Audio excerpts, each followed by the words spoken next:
The city lay cloaked in a heavy fog that night, its streets abandoned and silent, save for the occasional scrape of wind against broken glass.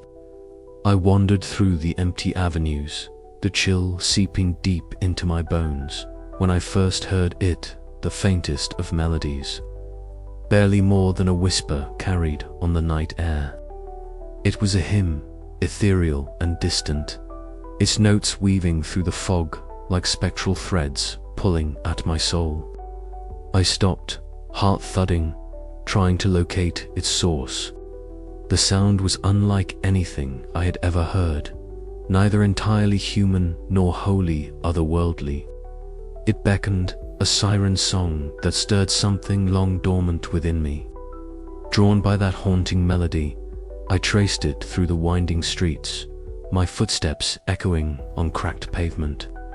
The city around me felt deserted, abandoned by time and memory. Shadows clung to the corners of my vision, and I felt eyes upon me, though no one was there. The hymn grew louder, more insistent, guiding me inexorably to a place whispered about in fearful legends, the cathedral at the city's edge. Its towering spires pierced the night sky, stained glass windows shattered and blackened, their once vibrant colors faded to ghostly hues. The iron gates stood sentinel, rusted and ajar, as if inviting me inside. A cold wind swept through the square, carrying the hymn's chords that seemed to pulse with the heartbeat of the cathedral itself. I hesitated at the threshold, every instinct screaming to turn away, but the music held me fast. With a trembling hand, I pushed open the heavy gates and stepped into the vast nave. The air was thick with dust and an intangible presence that pressed against my skin like cold water. No choir was visible, yet the hymns filled the cavernous space, sung by unseen throats that resonated through cracked stone and shattered glass. The pews were draped in shadows, the marble floor stained with a faint, dark residue that gleamed faintly in the pale moonlight filtering through the broken windows. The hymn swelled, a chorus of voices layered in haunting harmony, enveloping me in a sound both beautiful and terrible. I found myself humming along, my voice merging with the spectral chorus, the notes seeping into my veins. The cathedral seemed alive, breathing with the music, its walls pulsing with each cadence. A sudden chill ran down my spine as I sensed I was not alone. Something watched me from the darkness of presence, both ancient and malevolent, yet oddly familiar. I tried to steady my breath, to anchor myself in the tangible world, but the hymn's pull was overwhelming. It was a song of sorrow and longing, of endless lament and unyielding devotion. It called to me, promising answers to the questions gnawing at my soul, to the creative void that had hollowed me out since Lena's death. As I ventured deeper into the cathedral's shadows, the voices rose in a crescendo that threatened to shatter my mind. Yet I could not flee. I was bound by the melody, caught in the crimson thread of a hymn that promised either salvation or damnation. The journey had begun, and there was no turning back. The haunting melody echoed once more, fading into a whisper that promised secrets yet to be revealed. And I stepped forward into the unknown. The air inside the cathedral was heavy, thick with the scent of dust and decay, the remnants of incense long since dissipated. I stepped cautiously over the fractured marble floor, my footsteps echoing hollowly against the cavernous walls. Colored shards of stained glass hung fractured in the window frames, casting fractured, spectral patterns onto the ancient stone. The light, though muted by the overcast sky outside, spilled in uneven pools of crimson and emerald, flickering as if the cathedral itself breathed with a hidden pulse. A faint, disjointed melody drifted through the vastness, a fragmented hymn that teased the edges of my hearing. It was elusive, like a whisper carried on a dying breeze, yet it beckoned me deeper. I stopped, pressing my ear to the cold stone wall, trying to catch the tune in its entirety. The notes were mournful, twisting and turning in a way that felt both familiar and alien, an echo of something lost long ago. I moved forward, the silence pressing in around me, broken only by the occasional drip of water from a leaky roof and the distant, indistinct murmur of voices that seemed to rise from the very stones. My skin prickled as I felt the weight of unseen eyes upon me. Every shadow shifted and pulsed, and the once stable ground beneath my feet seemed to tremble with a restless energy. The cathedral's vast nave stretched out before me, columns rising like skeletal fingers toward the shrouded ceiling. Here and there, remnants of broken pews and shattered choir stalls lay scattered, their wood rotted and splintered. I approached one such stall, the surface scarred by time and neglect. My fingers brushed over ancient carvings, delicate angels, and twisted vines, now eroded beyond recognition. A faint note hung in the air, mournful and aching, tugging at the edges of my soul. It was as if the cathedral itself was singing, its voice cracked and weary but persistent. A sudden chill brushed against my neck, and I spun around, heart pounding. The shadows seemed to coalesce momentarily into a vague figure, only to dissipate when I blinked. Whispers flickered just beyond comprehension, teasing my thoughts and unraveling my resolve. I forced myself to breathe, to steady my racing mind, but the cathedral's oppressive atmosphere was suffocating. The hymn grew louder, more insistent, threading itself through the silence like a trap. I pressed onward, the darkness swallowing me whole. Each step felt heavier, as though the cathedral resisted my intrusion. The hymn fractured and reassembled in my ears, weaving a tapestry of sound that intertwined with my memories and fears. My thoughts blurred the line between reality and nightmare, growing thin and indistinct. The stained glass windows groaned as a sudden gust swept through the broken arches, scattering dust motes that danced like phantoms in the dim light. The chorus of whispers rose to a crescendo, voices overlapping in a dissonant harmony that chilled my blood. I stumbled back, heart hammering, but the voices did not fade. Instead, they lingered, haunting and relentless, filling every corner of the vast, decaying sanctuary. I realized then that I was no longer alone. The cathedral had awoken, its unseen choir reaching out to claim me, to draw me into their eternal song. And though dread gnawed at the edges of my mind, a strange, dark fascination held me fast. I could not turn away, not yet. The echoes in the dark whispered promises and threats, weaving a spell that wrapped around my soul. I was caught between fear and fascination, the pull of the unknown tugging at my very being. With every breath, every step, the cathedral's hymn grew clearer, more compelling, and I knew my journey had only just begun. And yet, as I ventured further, the question lingered: what was the source of that haunting melody? Who or what sang it, and why did it reach out to me with such urgent insistence? The answers lay deeper still, hidden in the shadows and blood of the cathedral's heart, waiting to be uncovered. But I could already feel the grip of the unseen choir tightening, a silent promise that this night would not end with my escape. I swallowed hard, steeling myself against the creeping dread. The cathedral held its breath, and I stepped forward once more into the dark. The cathedral was a labyrinth of shadows and silence, each corner more foreboding than the last. The hymn, once faint and distant, wove itself into the very fabric of the air. It was a melody composed of grief and longing, of voices lost to time yet forever bound to their song. The fragments I caught were like shards of a broken mirror, reflecting glimpses of a past drenched in blood and despair. I paused beside a shattered window, the jagged glass sparkling like crimson tears in the weak light. Outside, the city lay deserted and cold, but inside, the cathedral breathed with an unnatural life. The stones beneath my fingers thrummed faintly, a heartbeat out of sync with my own. The shadows shifted, as if watching, waiting. I felt the weight of the cathedral's gaze, unseen and unyielding. The whispers grew more distinct words just beyond my grasp, promises and warnings intertwined in a spectral liturgy. My breath caught as a soft voice brushed my ear, a fragment of a hymn carried on the cold air. It was a voice that spoke of endless song, of a choir cursed to sing forever, bound by blood and music. Fear rose like bile, but I could not flee.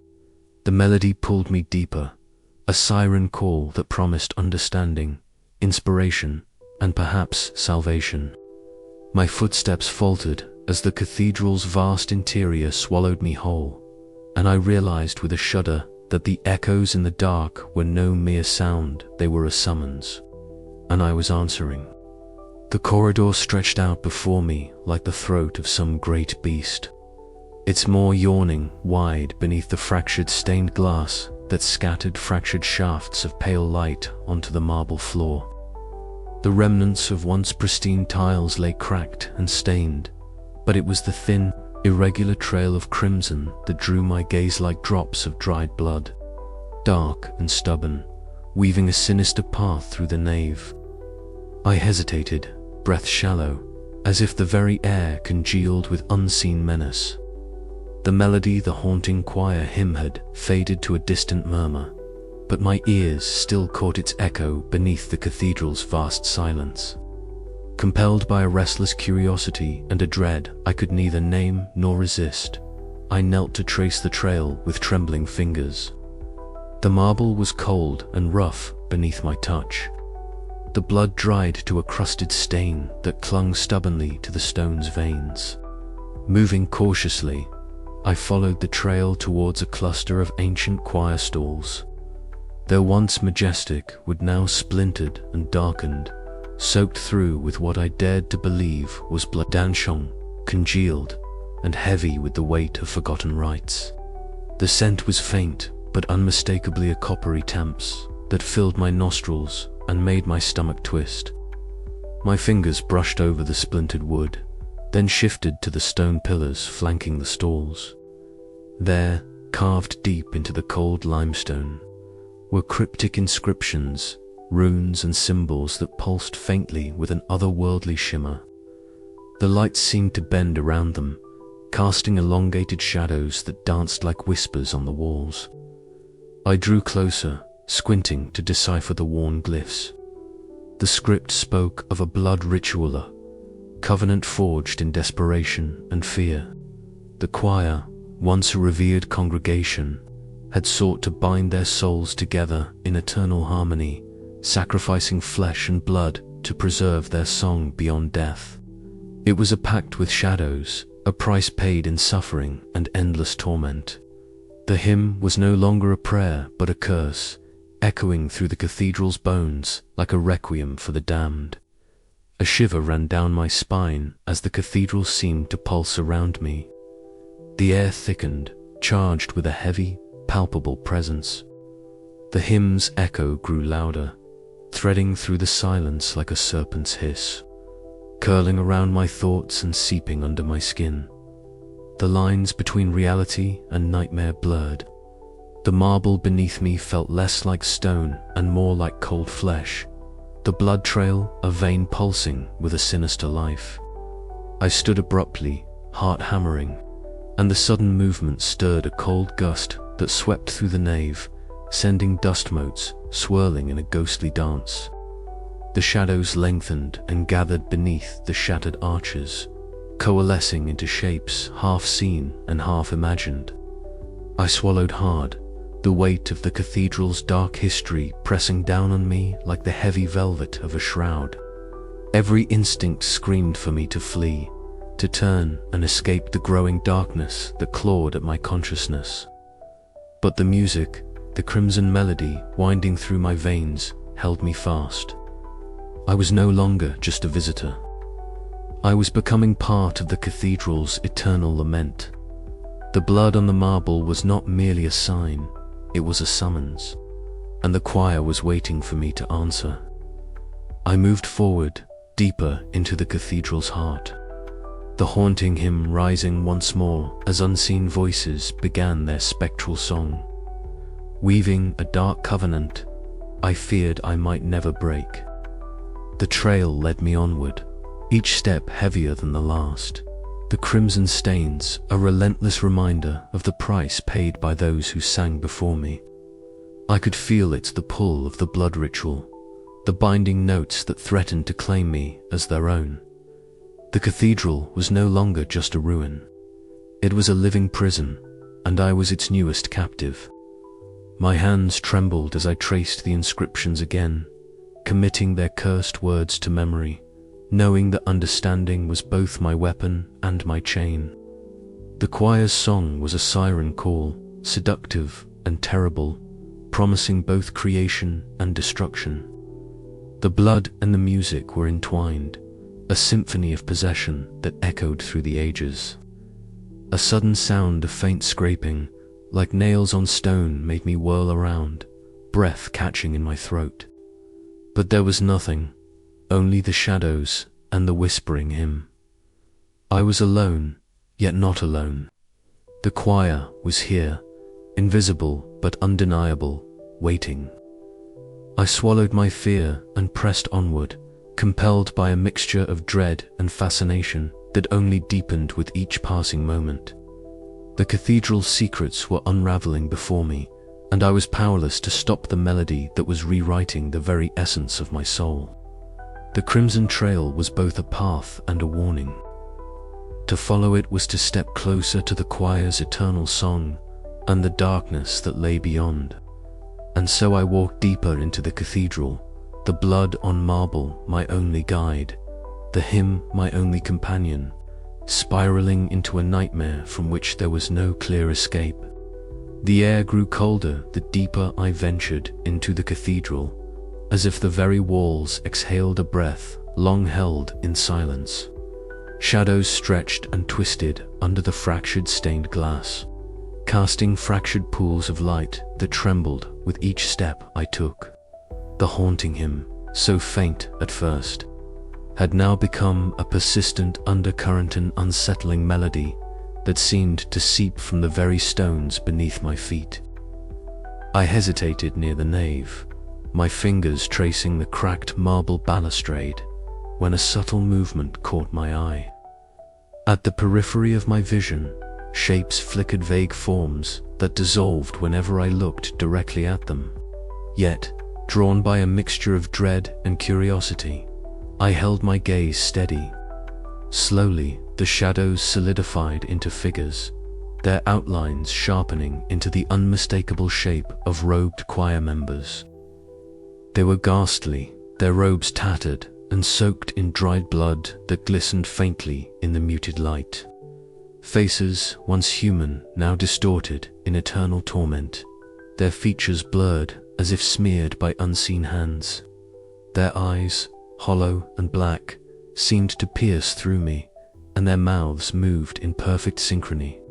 Yet, no sound reached my ears, only a chilling silence that pressed against my eardrums. Then, without warning, the silence shattered.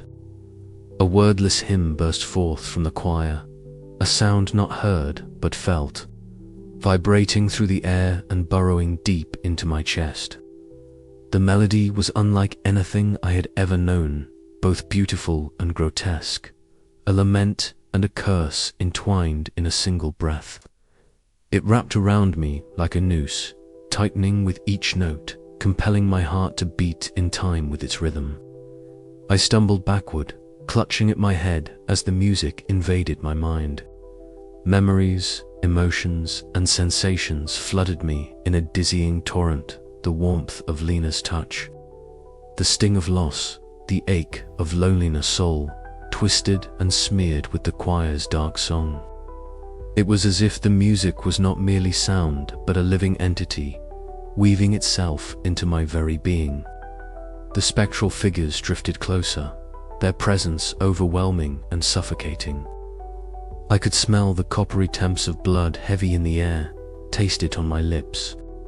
Their eyes locked onto mine, demanding, pleading, condemning. The music pressed harder, relentless and merciless, an unyielding tide threatening to drown my will. Desperation surged within me. I forced my legs to move, stepping away from the choir as their song crescendoed into a crescendo of madness. Yet, even as I fled, the hymn clung to my skin, a sinister echo embedded in my bones. The cathedral itself seemed to pulse with the choir's unholy music, its breath shallow and uneven, as if alive and watching. When the figures finally faded back into the shadows, leaving only the lingering melody behind, I collapsed to my knees. My breath came in ragged gasps, my heart pounding not with fear alone, but with a strange, aching longing. The line between terror and fascination had blurred into a single, unbearable thread.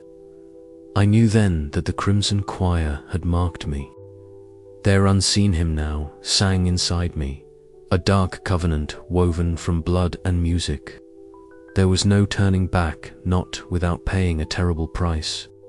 And so, with trembling hands, I rose to follow the fading echoes deeper into the cathedral's heart, into the nightmare that awaited. The cathedral's silence was punctuated only by the distant, otherworldly hymn that seemed to seep from the very walls. I moved cautiously through the nave, my footsteps echoing softly on the cracked marble floor, fragmented shards of stained glass casting fractured light across the pews. The air was thick, cold, and heavy, as though the cathedral itself exhaled a breath long held. Then, as if summoned by the music itself, she appeared. At first, a whisper of movement in the corner of my eye, a flicker of something pale and shimmering. I turned sharply, heart pounding, and there she stood, a woman, ethereal and translucent, clad in a nun's habit that hung in tatters like cobwebs caught in a forgotten corner. Her skin was ghostly pale, almost luminous against the gloom, and her eyes glowed faintly red, twin embers burning with a sorrow I could scarcely comprehend. "Elias," she whispered, her voice a fragile thread woven through the cathedrals. "Him, you do not belong here, yet you are drawn, as I was, as we all were." I swallowed hard, the sound of my own breath loud in my ears. "Who are you?" She inclined her head slightly, the tattered veil shifting with emotion like a sigh. "I am Sister Miriam. Once I tended these halls, a keeper of prayers and light. But the choir's curse took me as it took them all. I am bound to this place, a fragment of humanity caught in the endless song." Her words trembled on the edge of the hymn, the melody rising and falling like a tide pulling at my soul. I felt drawn to her, yet repelled, caught between fear and fascination. "The choir," she continued, "was once revered, their voices celestial, their purpose divine. But a ritual and desperate was performed to grant them eternal life through music. Blood was spilled, a covenant sealed in crimson, and with it came the curse." I stepped closer, compelled by her presence, despite the chill that crawled along my skin. "What happened to them? To you?" Her eyes flickered with pain. "We became prisoners of the hymn, our souls entwined with the cathedral's stones, forever singing, forever lost. Some fragments of will remain like mine, but the choir hungers for new voices, new souls to bind." A sudden shudder passed through the cathedral. The hymn swelled, voices rising in a chorus both beautiful and terrible. Sister Miriam's form shimmered, the edges of her habit fraying like smoke. "Beware the blood that stains the marble," she warned, her voice barely more than a breath. "The path you follow will lead you deeper into darkness." Then she was gone, fading into the shadows as if she had never been. I was left alone, the echo of her warning ringing in my ears, mingling with the relentless hymn that now seemed to pulse through my veins. I sank to my knees, the weight of the cathedral pressing down, the truth settling like a stone within me. The choir's curse was real. The blood ritual, the eternal song, the endless tormental entwined in a tapestry of despair. And I was caught in its threads. The cathedral was no mere ruin. It was a living, breathing tomb. Sister Miriam's whispered words were a beacon and a warning, guiding me toward a fate I could neither accept nor escape. As I rose, the hymn grew louder, the unseen voices calling, pulling at the edges of my sanity. I knew then that my journey had only just begun. The crimson choir awaited, and their song was far from finished. I would follow the blood trail further into the cathedral's heart, chasing the echoes of a past drowned in sorrow and stained with sacrifice. But with each step, the weight of Sister Miriam's warning hung heavy in the errant omen of the darkness to come. And I could no longer tell if I was the hunter or the hunted. The cathedral's shadows deepened, and the eternal hymn beckoned. I had to listen, or be consumed.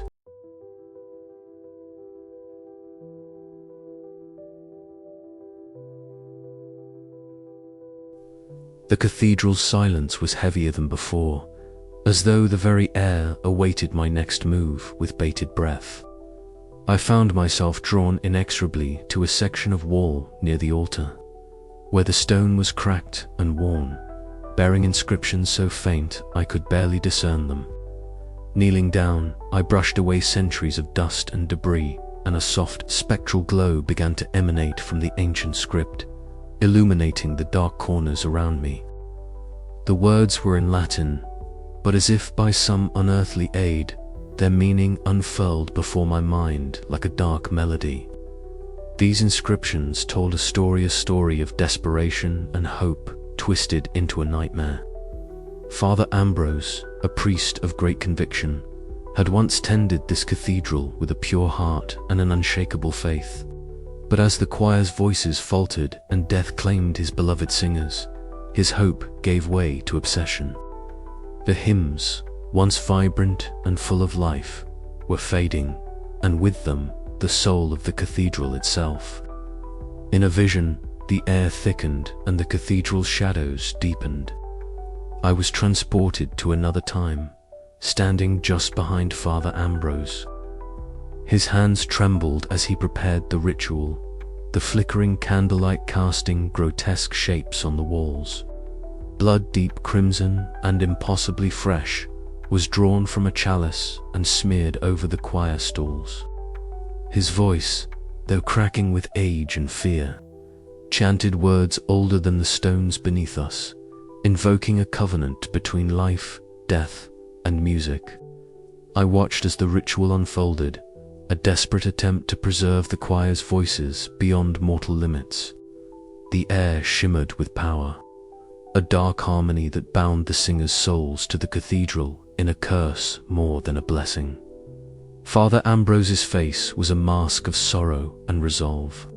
He knew the price, but chose to pay it nonetheless. As the last note of the ritual echoed, the choir was transformed no longer alive, yet never truly dead, trapped in an endless, blood-soaked hymn. The vision faded, leaving me breathless and cold. I sank to the cold floor, the weight of the past pressing down like the stone itself.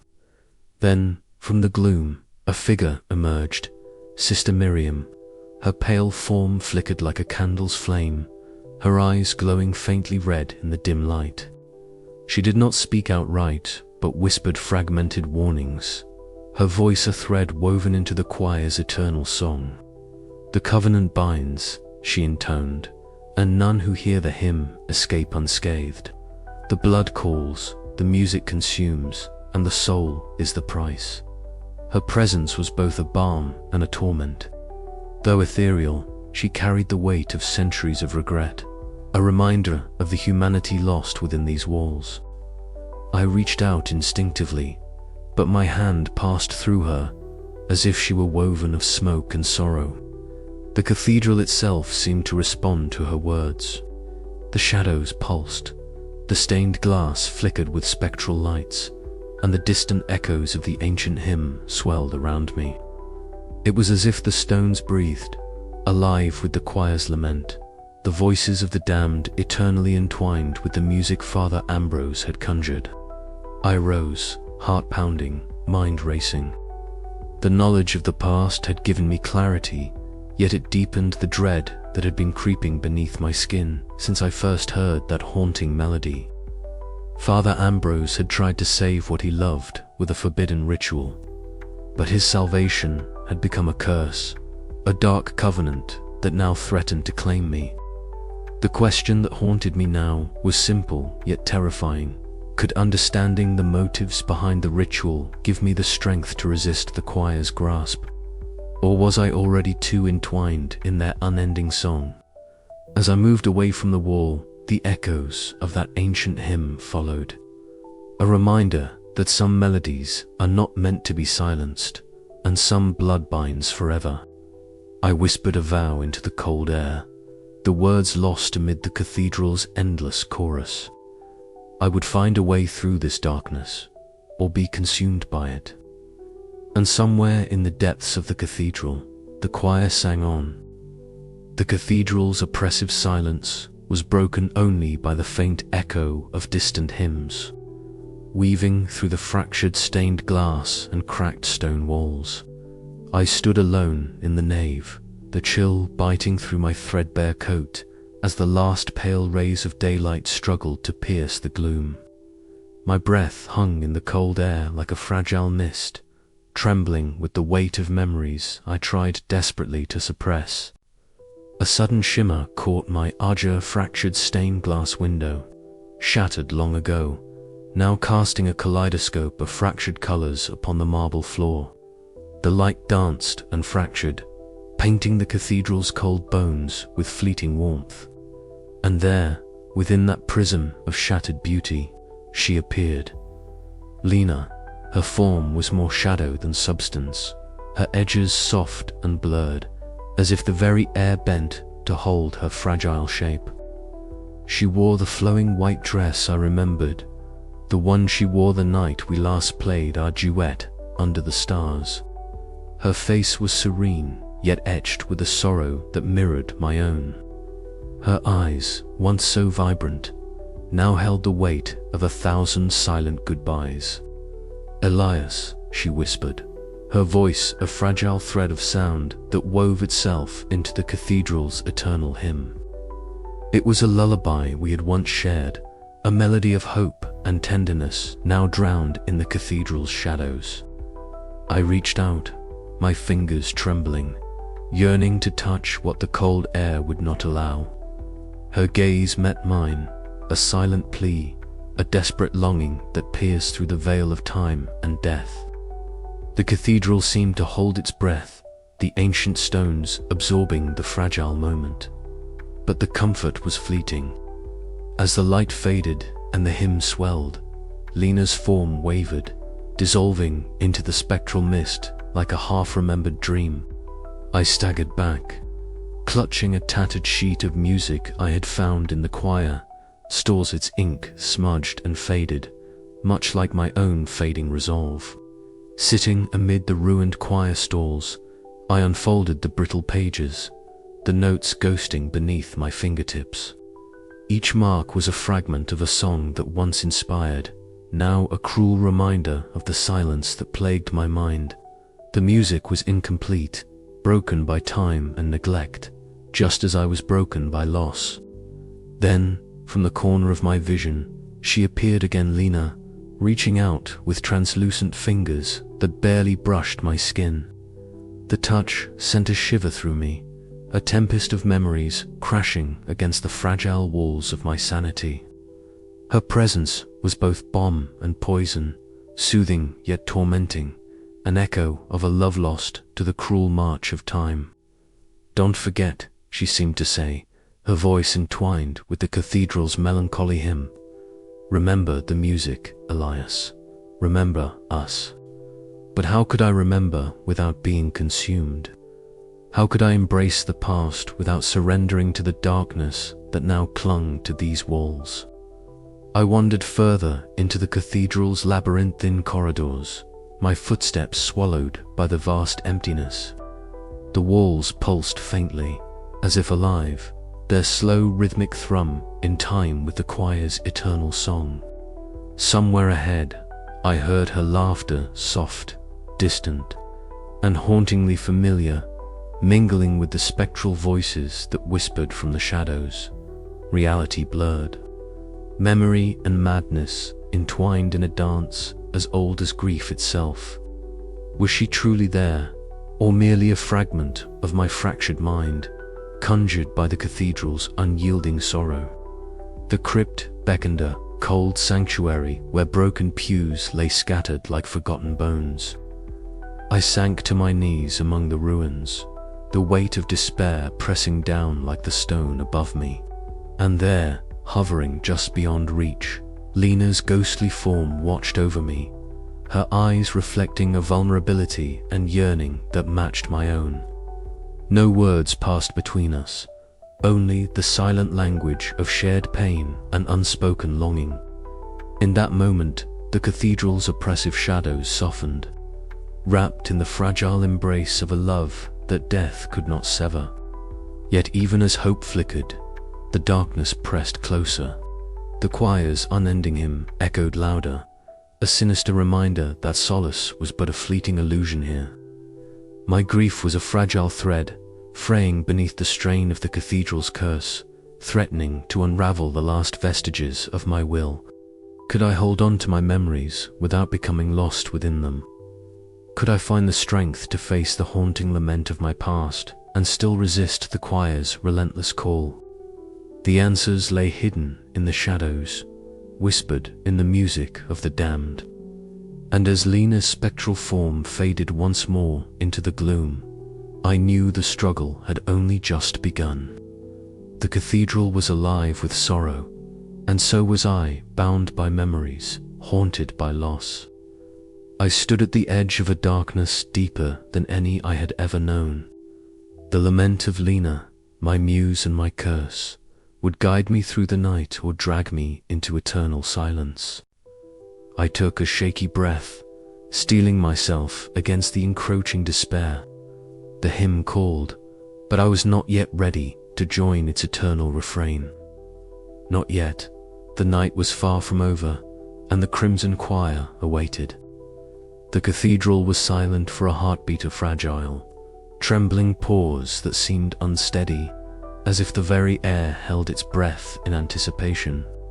Then, like a ripple over a darkened lake, the haunting melody returned. This time, it was clearer, more insistent, curling and twisting around the cracked stone pillars and shattered stained glass. It was no longer just a distant echo, but a living, breathing force that pressed against my skin and slid into my ears like cold fingers. I stood motionless in the nave, the space around me vast and cavernous, lit only by shards of moonlight filtering through broken windows. The hymn was sung by voices I could not see in seen throats, weaving a tapestry of sound that was both beautiful and grotesque. The notes rose and fell in a cadence that defied logic, a spectral choir whose song was threaded with sorrow and menace. Then, from the shadows, they emerged. Figures coalesced from the darkness, blood-stained and broken, their outlines flickering as if caught between this world and the next. Their faces were distorted, features stretched into silent screams that opened in wordless song. They bore the marks of the ritual stains of crimson that pooled and pulsed beneath ragged robes, eyes glinting with unnatural light. The choir had come alive, their presence palpable and oppressive. My breath caught, heart hammering in my chest. They surrounded me, their voices rising in unison, a chilling harmony that seeped into my bones. The song was no longer just music. It was a command, an invocation that resonated with a terrible hunger. "Join us," they intoned, the phrase echoing through the cathedral like a curse. "Sing with us forever." I staggered backward, mind reeling. The melody wrapped around me, tugging at my thoughts, invading my senses. I felt the blood beneath my skin quicken, the rhythm of the hymn syncing with my heartbeat. It was a pull I could not resist, a dark covenant seeping into my soul. The choir's demand was clear and merciless: surrender to their eternal song or be consumed by the shadows that birthed it. I clenched my fists, the fragments of my will fighting to hold firm. "I'm not yours," I whispered, voice trembling but defiant. "I won't be part of your curse." Their faces twisted into expressions that were almost pity, almost sorrow, and yet beneath it all lay a hunger as ancient as the stones themselves. The cathedral seemed to pulse, walls throbbing with the sinister rhythm, the stained glass bleeding color into the darkness. Reality wavered, the line between nightmare and waking blurred. A spectral hand reached toward me, fingers like tendrils of smoke and blood. I recoiled but felt the cold seep into my skin. The choir's voices crescendoed, a crescendo that threatened to drown out my reason. "Join us," they whispered again, and this time the words were inside my head, a chorus that refused to be denied. Memories of Lena flashed before Mitha, warmth of her smile, the ache of her absence, fueling my resolve, even as despair clawed at the edges of my mind. I would not be lost to this unending hymn. Summoning every shred of strength, I shouted, "No." The cathedral shuddered, the song faltering for a heartbeat before surging anew. The choir's demand was relentless, a tidal wave of sound and shadow. I was caught in the eye of a storm that threatened to swallow me whole. And yet, in that moment of terrifying clarity, I understood this was more than a fight for survival. It was a struggle for my essence, my very identity. To join the choir was to surrender my soul to an eternal damnation veiled in music. To resist was to face oblivion alone. The hymn enveloped me once more, a dark covenant etched in blood and sound. The cathedral waited, patient and eternal, for my answer. I stood at the crossroads of fate, the choir's demand ringing in my ears, and the weight of my choice pressed down like the stones above. Would I join the crimson choir's eternal hymn, or would I fight to reclaim the fragments of myself before the song consumed me completely? The answer hung in the air, as heavy and uncertain as the shadows that clung to the cathedral's walls. And the music played on. The cathedral was no longer just a hollow shell of ancient stones and shattered glass. It had become a living organism, pulsing with a heartbeat that matched the sinister hymn winding its way through every crack and crevice. I stood in the nave, the vastness of the space swallowing me whole. Yet the oppressive presence felt as intimate as the blood pounding in my veins. The stained glass windows, fractured and fragmented, cast jagged shards of crimson light that danced like dying embers on the cold marble floor. Each flicker of red seemed to seep into my skin, bleeding into my consciousness. The music, no longer mere sound, was a force that invaded my very being. It slithered beneath my skin, a venomous melody that twisted and churned within my blood. My chest tightened as if the hymn had wrapped itself around my heart, squeezing with relentless rhythm. I gasped, clutching at my ribcage, desperate to draw breath that felt increasingly shallow and tainted. The voices of the choir swelled, a chorus of disembodied throats singing in unison. Their notes both beautiful and grotesque, a siren call that promised both salvation and damnation. The walls themselves seemed to breathe. With every rise and fall of the choir's song, the ancient stones pulsed and shifted, as if the cathedral's very bones were alive and complicit in this dark symphony.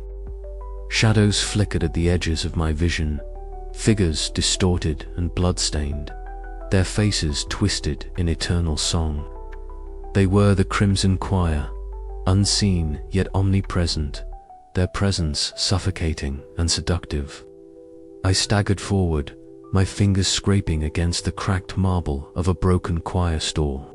The cold surface sent a jolt through me, but beneath my touch, I felt something else of faint warmth, like the echo of blood, long dried but never forgotten. The crimson stains seemed to shimmer, alive with an unnatural light, as if the cathedral itself bled for its cursed congregation. The hymn crescendoed, a wave of sound that crashed over me, threatening to drown my senses and erode the fragile barrier I clung to between sanity and oblivion. My mind frayed under the relentless assault. Moments of clarity flickered like dying candles amid the engulfing darkness. I could still hear the faint echo of my own fractured thoughts, struggling to resist the choir's call. "Join us," the voices whispered, a chorus of temptation and despair. "Sing with us forever." But resistance came at a cost. My body trembled violently, sweat slicking my pale skin as the music clawed deeper. The line between my own voice and the choir's blurred. I found myself humming fragments of the cursed hymn, my lips trembling with words I did not intend to speak. The melody was no longer external, it was within me, a dark covenant forged in blood and song. I collapsed against the marble, the cold stone grounding me, even as the cathedral threatened to consume my soul. The shadows pressed closer, the spectral figures reaching out with ethereal hands, their mournful faces etched with eternal sorrow and insatiable hunger. I felt their despair seep into my bones, a shared torment that bound us across the abyss of time. In that crucible of agony and fascination, I understood the true horror of the Crimson Choir. They were not mere malevolent spirits, but tragic victims, ensnared by their own desire for immortality through music. Their eternal hymn was both their curse and their prison, a song that promised everlasting life but demanded the sacrifice of self. As the final notes of the hymn echoed through the cathedral, I faced the unthinkable truth. With each passing moment, the music claimed more of me. The cathedral was alive, its heartbeats synchronized with the cursed choir, and I was becoming part of its unending requiem. Could I hold on to the remnants of my own soul, or would I succumb to the crimson tide, lost forever in the eternal song?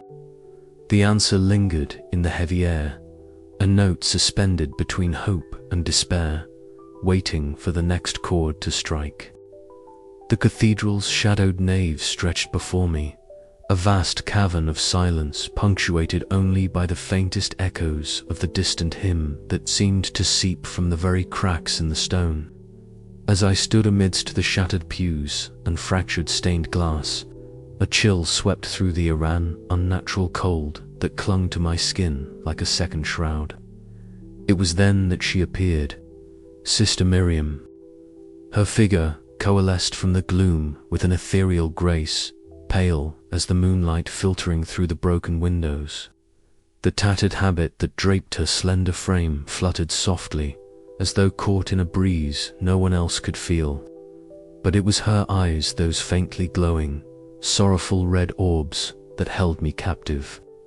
They burned with a mixture of anguish and compassion, a silent plea that seemed to reach directly into my fractured soul. "Elias," she whispered, her voice a fragile thread woven into the cathedral's mournful hymn. "You must listen, there is no time." I swallowed hard, the weight of her presence pressing down on me. "Who are you?" I managed, though the answer was already clear in the haunted depths of those eyes. "I am what remains of Sister Miriam," she said, her gaze drifting to the shattered altar.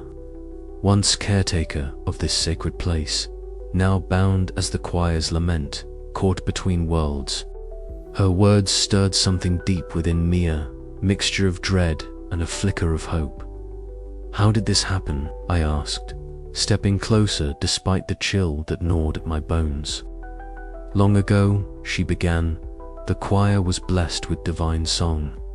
But in desperation to preserve their gift, Father Ambrose enacted a ritual of blood, unholy covenant that chained our souls to the cathedral in eternal hymn. I was among those who tended the choir, a servant to their voices. But the ritual's corruption claimed us all." She paused, her form wavering like a candle flame caught in a draught. I fought to hold on to my will, to remember who I was before the darkness took me, but the curse is relentless. I felt the edges of my own sanity fraying at her words. The cathedral's oppressive atmosphere pressed closer, the unseen hymn swelling in my ears, threatening to drown out my resolve. Yet, in her presence, I sensed a fragile Bacana shard of resistance. "Is there a way to break the curse?" I asked, desperation threading my voice. Her eyes met mine with a flicker of something almost like hope. "Perhaps, but the path is perilous." From within the folds of her habit, she produced a small talisman, stained faintly with dried blood, but etched with intricate symbols that seemed to pulse faintly with an inner light. "Take this," she urged, pressing it into my trembling hand. "It holds a fragment of the old prayers, a sliver of protection against the choir's claim. Use it wisely, Elias." I clutched the talisman tightly, the cool metal grounding me amid the swirling tide of fear and despair. "Why help me?" "Because," she said softly, "if another soul falls, the choir's song grows stronger. And if you can break the covenant, perhaps I can finally find peace." Her form began to fade, the faint glow of her eyes dimming as the distant hymn rose in fervor. "Remember," she whispered, "resist the music, resist the blood." And then she was gone, leaving me alone with the echoing choir and a fragile hope nestled deep within my heart. But as the talisman's weight pressed against my palm, I knew the battle for my soul was only beginning. The cathedral's shadows seemed to pulse with renewed menace, the unseen voices growing louder, drawing me further into their crimson embrace. Yet Sister Miriam's story had given me a weapon, however fragile, against the encroaching darkness. I steeled myself. I would not succumb without a fight. The hymn swelled once more, a sinister melody that promised eternity. But I was no longer just a listener. I was a participant in a deadly game, one that would test the limits of my will, my sanity, and the very essence of who I was. And as the cathedral's walls seemed to breathe and close in around me, I whispered a silent vow. I would find a way to break the curse, or be lost forever in the eternal song. The night stretched on, the choir's lament ringing in my ears. But within me flickered a fragile ember of hope, kindled by the spectral figure of Sister Miriam. The path ahead was shrouded in darkness, but I would walk it, guided by the faintest light of compassion and the desperate will to survive. With the talisman burning cold in my hand, I stepped deeper into the cathedral's heart, ready to face whatever horrors awaited. The choir's song was not yet my fate, yet the question lingered, heavy and unyielding. Could I truly resist the Crimson Choir's eternal hymn? Or was my soul already entwined in the cursed melody? The cathedral waited, silent but alive, as my story unfolded within its blood-stained walls.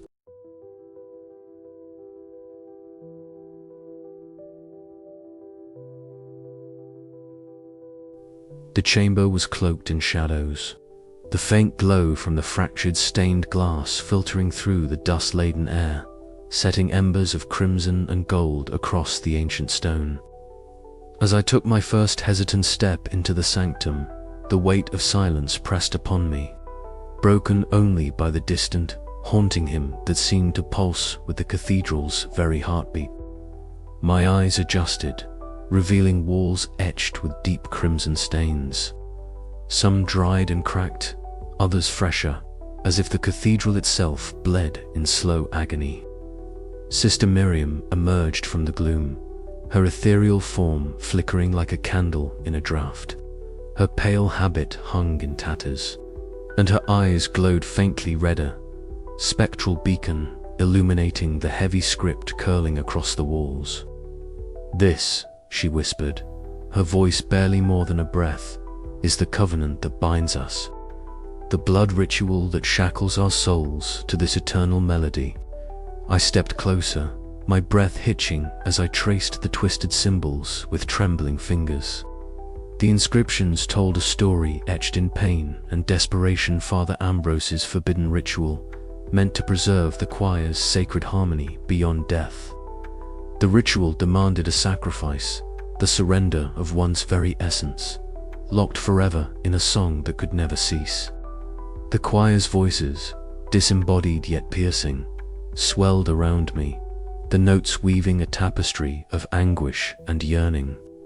Shadowy figures flickered at the edges of my vision, their faces smeared with blood, their mouths open in silent screams that echoed the hymn.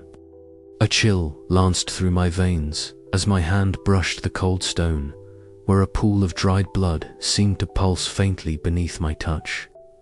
An icy sting surged upward, binding me momentarily to the choir's eternal song.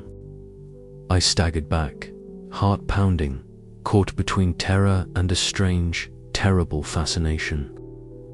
The music seeped into my skin, threading through my thoughts, threatening to unravel the fragile strands of my identity. Sister Miriam's gaze held mine, sorrow and warning etched into her spectral features. "The price," she murmured, "is the loss of self. To join is to become part of the hymn forever singing, forever consumed." I swallowed hard, the weight of the covenant settling heavily upon me. The choir's unending song was not merely a curse, but a prison forged in blood and music, a dark covenant that erased those who dared to linger. As the hymn swelled once more, I felt the first true tremors of the battle ahead, the struggle to hold on to my soul while the crimson choir sought to claim it. The cathedral's ancient stones seemed to close in, the air thick with a suffocating dread that mingled with a strange allure. How could something so beautiful be so deadly? The music, the blood woven together in a tapestry of eternal torment. I knew then that the next steps I took would not just decide my fate, but the very essence of who I was. I had uncovered the covenant, the crimson bond that held the choir captive and threatened to ensnare me. The question now was clear and terrifying. Could I resist the song, or was I already part of its endless refrain? With trembling resolve, I turned away from the wall, the hymn rising around me like a tide. The covenant's true horror lay not in death, but in the eternal possession of the soul, and I was standing at the edge of that abyss. The journey was far from over, and the cathedral's dark heart beat steadily, calling me deeper into its unyielding embrace. The cathedral's oppressive darkness pressed down on me like a suffocating shroud as I wandered deeper into its forsaken halls.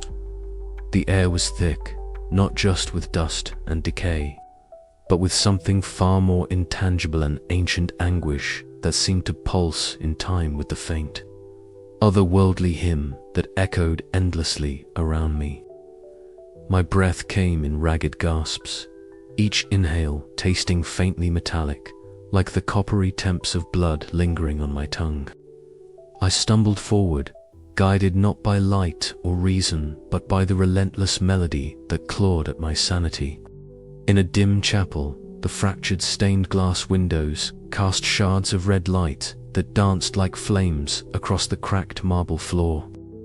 The crimson hues stained everything: walls, pews, even the remnants of tattered hymnals scattered like fallen leaves. The hymn here was no longer harmonious.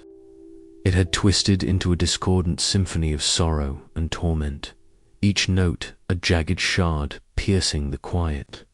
It crawled beneath my skin, threading through my veins with icy fingers that left me shivering despite the stifling heat. My mind teetered on the edge, caught between fascination and a deep, gnawing dread. Suddenly, the world around me shifted. The chapel's walls seemed to dissolve, replaced by a vision so vivid it stole my breath. Before me, the choir appeared not, as they had in fleeting shadows before, but in ghastly clarity. They were bound by invisible chains of shadow, their faces contorted in eternal agony. Blood stained their lips and robes, mingling with the spectral glow that emanated from their distorted forms. They sang ceaselessly, their voices layered in a maddening chorus that echoed through the hollow spaces of my mind. The endless cycle of their hymn was a prisoner torment without reprieve. I staggered back, my heart hammering as the weight of their despair pressed against my soul. Their suffering was palpable, a dark mirror reflecting my own unraveling. The blood ritual that had cursed them had not granted life eternal. It had condemned them to a limbo worse than death, where music became both their salvation and their sentence. As the vision faded, a soft rustling caught my attention. Turning, I saw her sister Miriam, her pale form flickering like a candle's flame in the gloom. Her eyes, faintly glowing red, met mine with a mixture of sorrow and warning. "Elias," she whispered, her voice a fragile thread woven into the hymn's fabric. "The choir's song is a chain. To resist is to fight the inevitable, but surrender is to lose yourself forever." Her presence was a bomb and a curse, offering hope yet deepening the weight of despair. She spoke of the curse's origins, of her own futile struggle against the choir's grasp. Each word was a cryptic clue, a fragment of a puzzle I was desperate to solve. But with every revelation, the cathedral's grip tightened, and the hymn's notes burrowed deeper into my mind. I fell to the cold marble floor, the pulse of the cathedral's walls syncing with the relentless rhythm of the choir's song. It was as if the very stones breathed, alive with the cursed hymn that entwined blood and soul. The music invaded my thoughts, fracturing reality until the boundaries between what was real and what was nightmare dissolved entirely. Visions of Lena flickered at the edge of my consciousness, her face a beacon of both comfort and torment. The line between memory and hallucination blurred as the cathedral's living nightmare consumed me. My identity felt fragile, a fragile vessel threatened with shattering. The choir's voices rose in a crescendo that echoed through the cavernous space, promising both oblivion and eternity. I was caught in their web, a soul dangling between the seductive pull of surrender and the desperate hope of escape. My mind fractured further, teetering on the brink of madness as the endless hymn threatened to claim me. But within that torment, a flicker of resistance remained, a whisper of self that refused to be silenced. The question loomed: how much longer could I hold onto that fragile thread before the choir's possession became absolute? The cathedral waited, its ancient hymn echoing endlessly, a requiem for the damned and a siren call for the lost. And I stood at the crossroads, caught between the visions of damnation and the fading light of hope, knowing that the next step could seal my fate forever. The night deepened, and the hymn's notes wrapped tighter around my soul. The question was no longer if I would surrender, but when. The cathedral pulsed with sound, not the echo of footsteps or the creak of ancient wood, but the insidious, unyielding hymn of the crimson choir. I could feel it crawling beneath my skin. A melody that was less music and more a creeping, invasive presence, prying at the edges of my mind with relentless insistence. Each note was a sharp-edged claw, scraping and tearing, trying to unravel the fragile threads that bound me to my own identity. I sank against the cold stone pillar, its chill biting through my thin shirt and grounding me, yet it was no match for the burning storm that raged inside my head. My hands flew to my temples, fingers digging into the aching flesh as the voices swelled, their dissonant harmonies weaving a tapestry of dread that blurred the boundaries between the cathedral's ancient stone and the dark recesses of my soul. "Join us," they whispered, the voices layered like a chorus of ghosts, each syllable dripping with a promise of oblivion. Darkness pressed in behind my eyelids. I saw their faces, shadowy, blood-streaked, warped, beyond recognitions, singing with mouths stretched impossibly wide, their eyes burning with a crimson fire that seared through the veil of my resistance. The spectral choir members reached toward me, their translucent hands grasping for something I feared to lose, myself.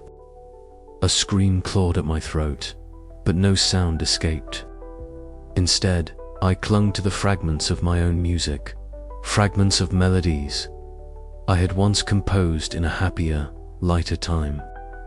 I hummed, barely audible, a trembling counterpoint to the choir's relentless hymn. The notes were weak, faltering against the weight of their song, but they were mine. Suddenly, a flicker of light broke through the suffocating dark. Sister Miriam's ethereal form shimmered beside me, her pale face framed by the tattered habit, eyes glowing faintly red like dying embers. Her voice was a fragile thread woven into the choirs, overwhelming him, whispering cryptic warnings that barely pierced the storm. "Hold fast, Elias. The song is a prison, but your will is the key." Her presence was brief, but enough to anchor me to the last vestiges of my sanity. I focused on her words, her voice a beacon in the maelstrom. The cathedral around us seemed to breathe, the stained glass fracturing into kaleidoscopes of blood red and shadow that danced and flickered like dying flames.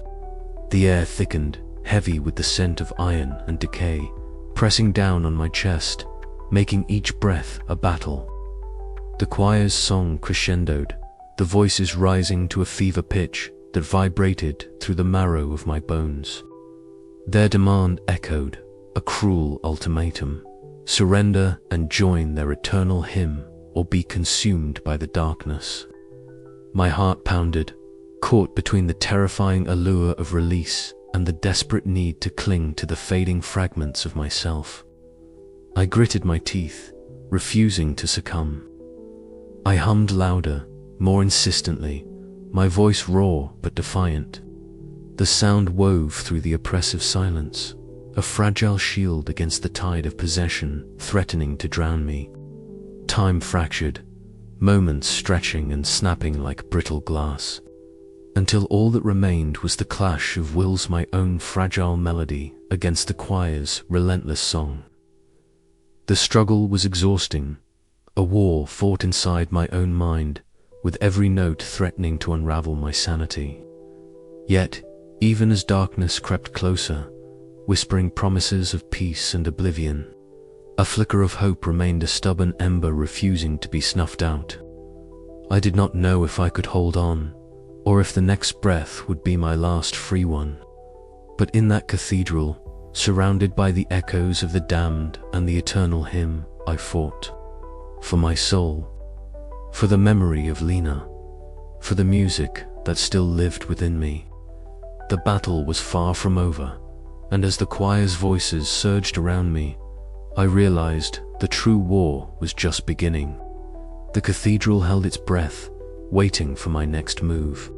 The air thickened with a suffocating weight as I stood beneath the vaulted arches of the cathedral's nave. The stained glass windows, fractured like shattered jewels, scattered shards of crimson and violet light across the cracked marble floor. The haunting hymn, once a distant echo, now swelled around me, a relentless tide of disembodied voices weaving through the shadows and stone.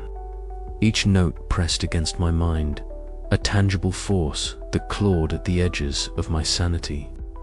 I pressed my palms to my temples, desperate to silence the invasive melody, but it burrowed deeper, threading through my veins like a dark, intoxicating poison. The choir's song was no mere sound. It was a living entity, a curse that pulsed with the blood of those lost souls trapped within these walls. With every swelling crescendo, I felt my will erode, my thoughts slipping beneath the tide of the eternal hymn. From the gloom, shadowy figures emerged, specters of the crimson choir, their faces smeared with dried blood, distorted in silent song. Their eyes, hollow and unyielding, fixed on me with an impossible hunger. They advanced in unison, their voices rising in a terrifying chorus that echoed through the cathedral's vast emptiness. I staggered backward, heart hammering in my chest, clutching my head as the melody twisted and turned inside me, a snare tightening round my soul. "Join us," the voices whispered, a serpent's hiss woven through the harmonies. "Sing forever." My breath hitched. I fought to hold on to the fragments of myself that remained, but the choir's grip was relentless. The walls themselves seemed to pulse with the rhythm of the hymn, the stone breathing with a life that was both ancient and malevolent. The crimson light flickered like a heartbeat, casting dancing shadows that threatened to swallow me whole. In the midst of the crushing despair, a flicker of light broke through the darkness. Sister Miriam appeared beside me, her ethereal form shimmering with a ghostly pallor.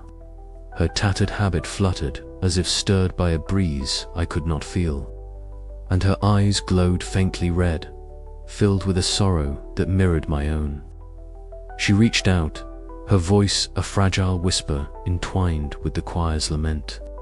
"Resist," she mouthed silently, a cryptic plea that stirred a fragile hope in my heart.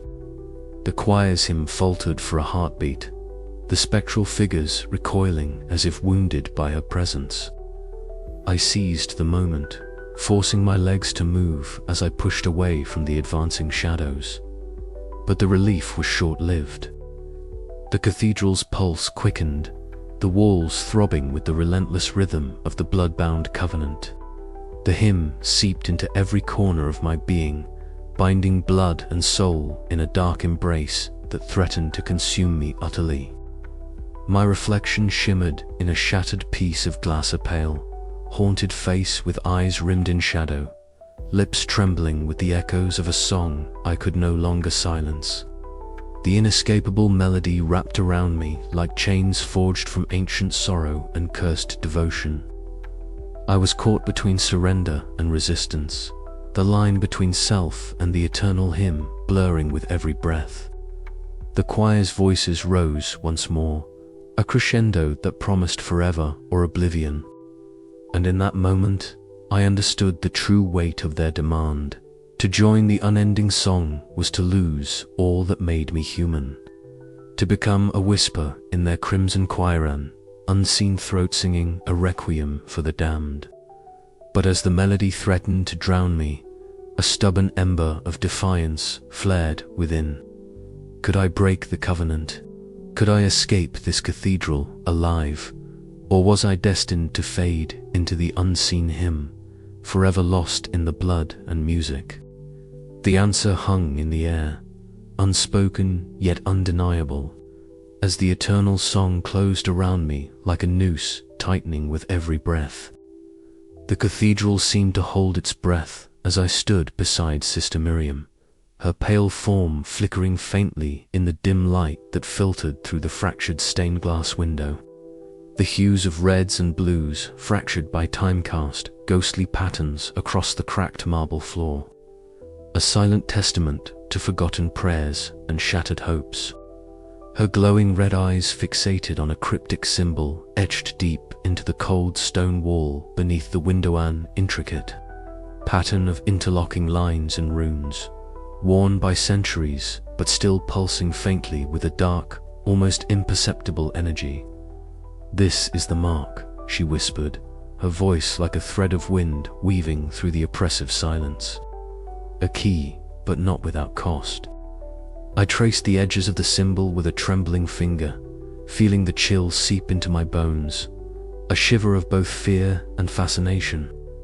The choir's hymn echoed faintly, a distant chorus of unseen throats, weaving a sinister melody that seemed to vibrate within the very stones. "How do I use it?"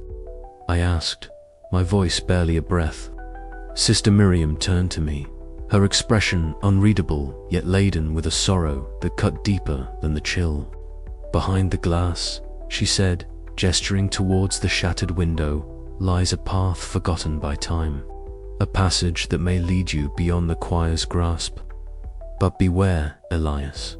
The way is perilous, and the choir will not let you go easily." As if summoned by her words, a section of the wall beside the window shifted, revealing a narrow, dust-choked corridor, hidden by centuries of neglect. Cobwebs clung to the archway like spectral veils, and the air that emerged was stale yet tinged with a faint, otherworldly hymn. My heart pounded fiercely, a mix of hope and dread battling within me. Could this be the salvation I sought, or merely another trap, another layer of the cathedral's endless nightmare? Sister Miriam stepped closer, her voice dropping to a whisper that seemed to merge with the choir's distant lament. "The path ahead is fraught with shadows, Elias. The choir's voices will rise to claim you, and the blood that binds them will not be easily broken. But if you do not try, you are lost already." I swallowed hard, the weight of her words pressing against my chest.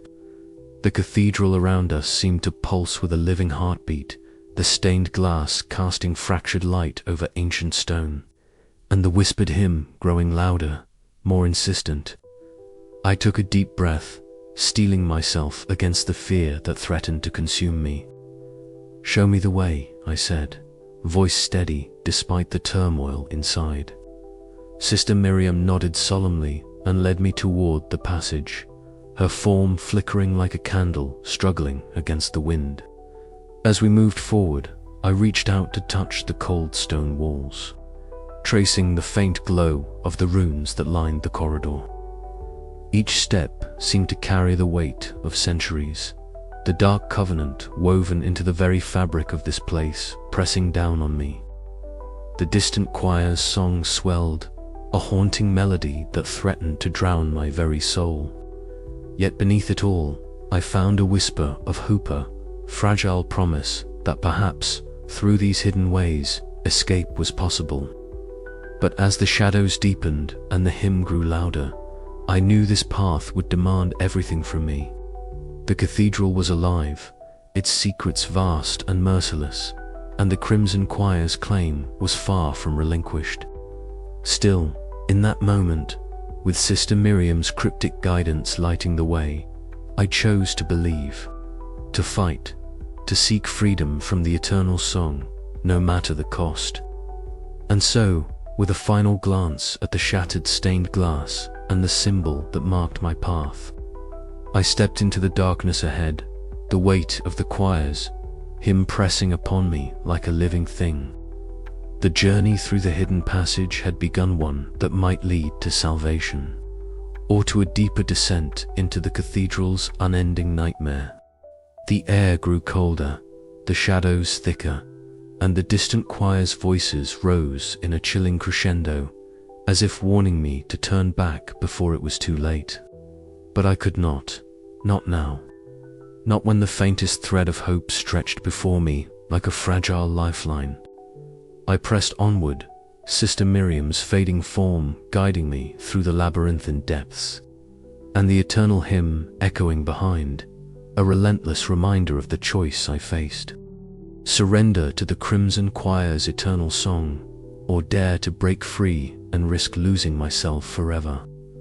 The cathedral's secrets awaited, and with them, the answer to whether salvation was truly possible, or if I was destined to join the unseen choir, lost to the eternal, blood-stained melody.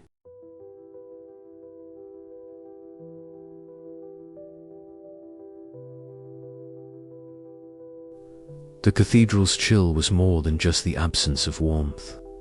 It was the weight of centuries pressing down, a suffocating presence that seemed to seep into my bones as I traced my fingers along the cracked, blood-stained manuscripts scattered across the altar's shattered surface. The flickering candlelight danced upon the fragile parchment, casting long, trembling shadows that warped the faded Latin inscriptions into grotesque shapes, as if the very words sought to claw their way out of the pages. I swallowed hard, the air thick with dust, and something far more ancient, something that carried the bitter tang of despair and unspeakable horror. These documents told a story of a choir once revered throughout the city for their celestial voices and divine grace. Their music had once lifted souls, a beacon of hope in a dark world. Yet, beneath the surface of their harmonious perfection, there lingered an obsession, desperate yearning for immortality through their art. Father Ambrose, the priest whose name haunted the margins of these texts, had sought to grant the choir eternal life, to etch their song into the fabric of time itself. But the ritual he performed was no blessing. It was a curse forged in blood and desperation. The ancient ritual bound the choir's souls to their melody through a sacrificial covenant, a crimson thread weaving them into an unending hymn that consumed identity and will. What had been a sanctuary of music became a prison of eternal torment. Their voices, once pure and radiant, twisted into a spectral chorus of agony and longing. I felt a cold breath against my neck and turned sharply to find Sister Miriam's ethereal figure standing silently beside me, her tattered habit swaying as if caught in a phantom breeze. Her eyes, glowing faintly red, held centuries of sorrow. They were not monsters. Her voice was a fragile whisper, barely audible over the faint hymn that now echoed through the cathedral's cavernous halls. They were victims of hope turned to madness, bound by a covenant they could never escape. I listened, rapt and trembling, as she recounted the choir's descent there, joyous singing giving way to discordant madness as the ritual's power ate away at their souls. They had hoped to transcend death through music, but instead they became its prisoners, their voices a relentless dirge that echoed through these hallowed walls. Visions swirled around me, unbidden and vivid. I saw the choir in their prime, faces alight with passion as they lifted their hymn to the heavens. Then the scene shifted, blood dripping onto marble floors, faces contorted in terror and pain, the ritual spiraling out of control and binding them to this forsaken place. I felt the raw anguish of their eternal suffering, a tragic symphony that mirrored my own desperation and grief.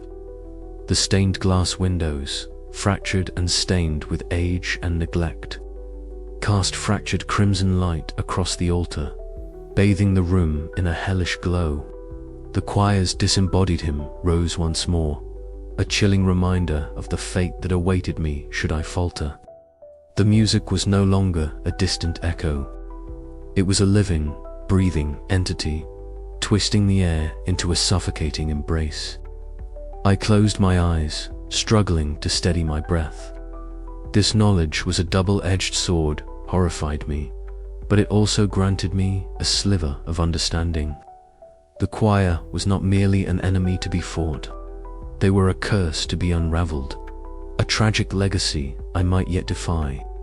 But with every note that slipped into my veins, I felt the pull tighten, the blood and music weaving around my soul like chains.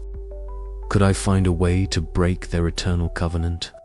Or was the very act of uncovering their history the final thread that bound me to their unending hymn?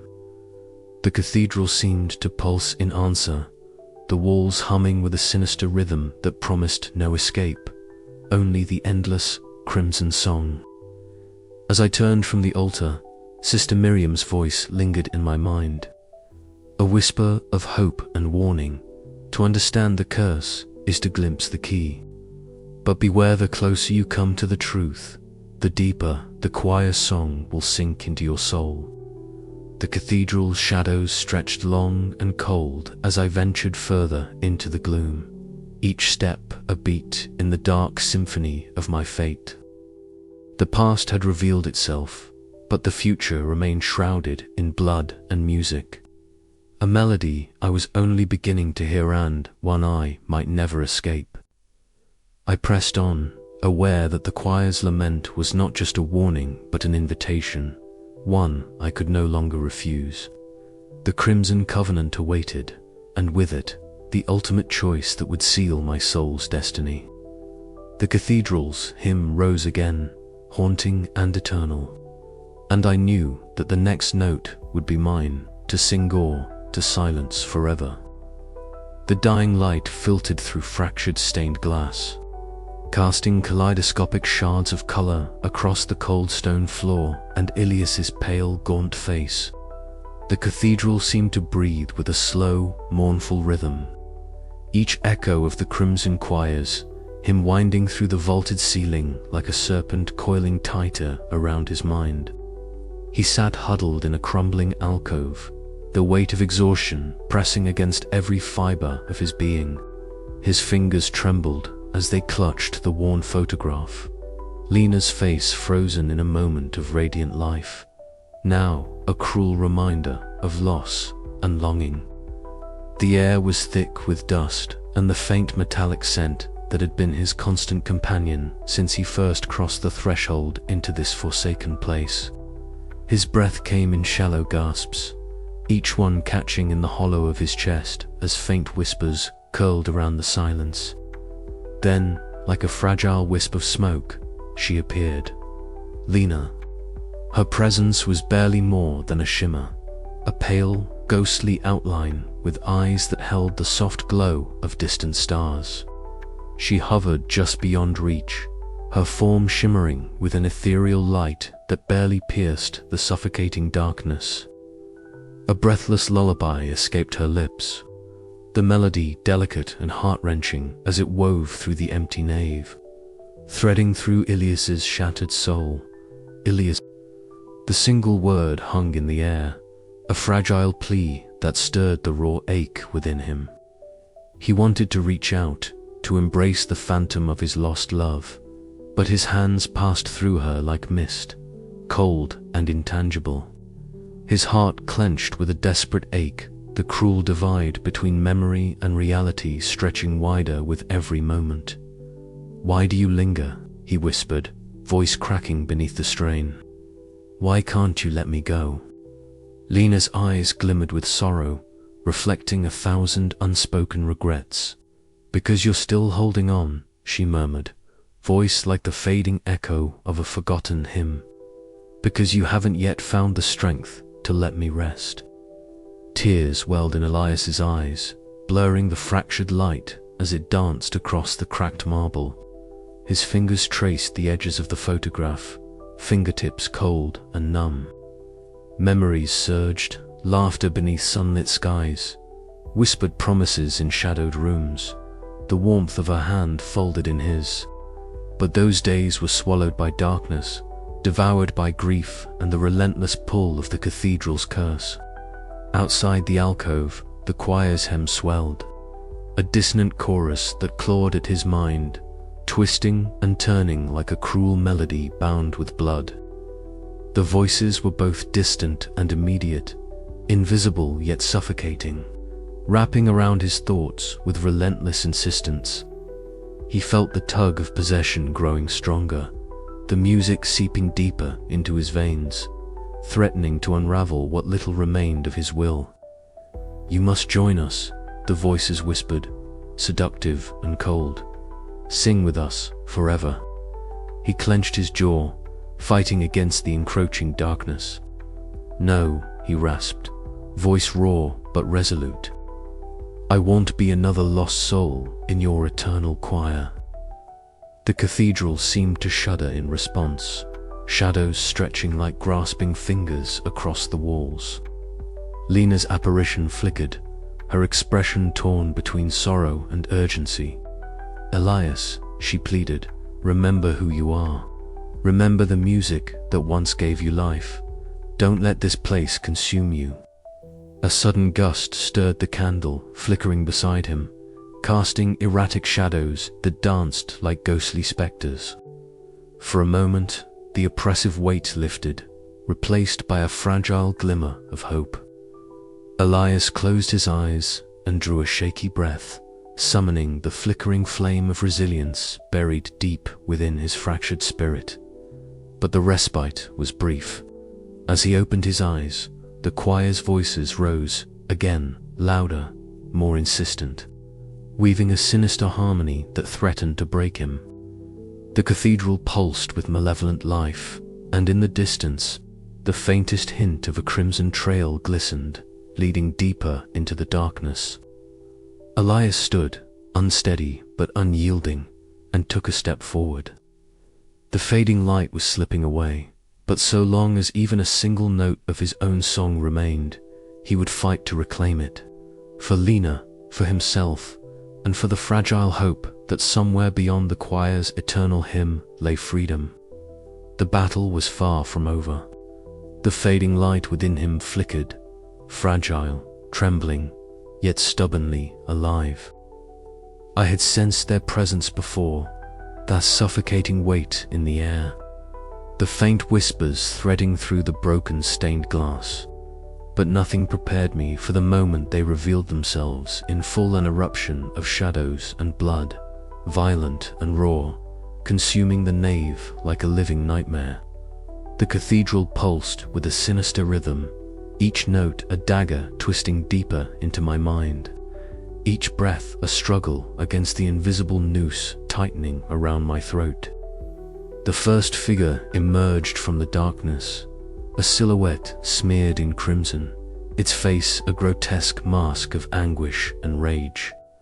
As others followed, a chorus of distorted faces merged into a single terrible hymn, their voices rising in a cacophony that shattered the silence and shook the ancient stones.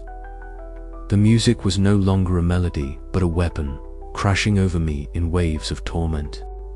I staggered backward, heart hammering as the spectral hands of the choir clawed toward me, intangible but suffocating.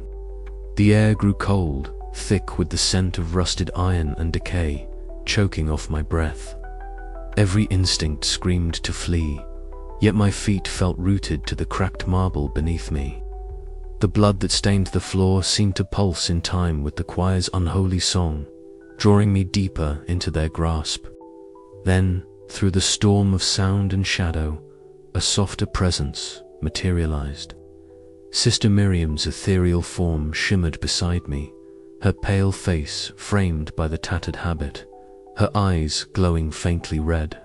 Her voice, fragile and distant, wove through the chaos like a lifeline. Hold fast, Elias. Remember who you are. Her words were a fragile thread amidst the overwhelming tide, but they sparked a flicker of resistance within me. I clawed at the invisible bonds, gasping for air as the choir's grip tightened. Memories of Lena flashed through my mind, her smile, the warmth of her touch spurring me to fight the encroaching darkness. But the choir was relentless. Their hymn grew louder, more insistent, invading every corner of my consciousness. The faces contorted with silent screams, their eyes pleading and accusing all at once. I felt my identity fraying, the music seeping into my veins, threatening to drown me in an endless sea of despair. As the spectral hands closed in, I reached deep within, grasping at the last remnants of my will. The cathedral itself seemed alive, the stones humming with the cursed melody.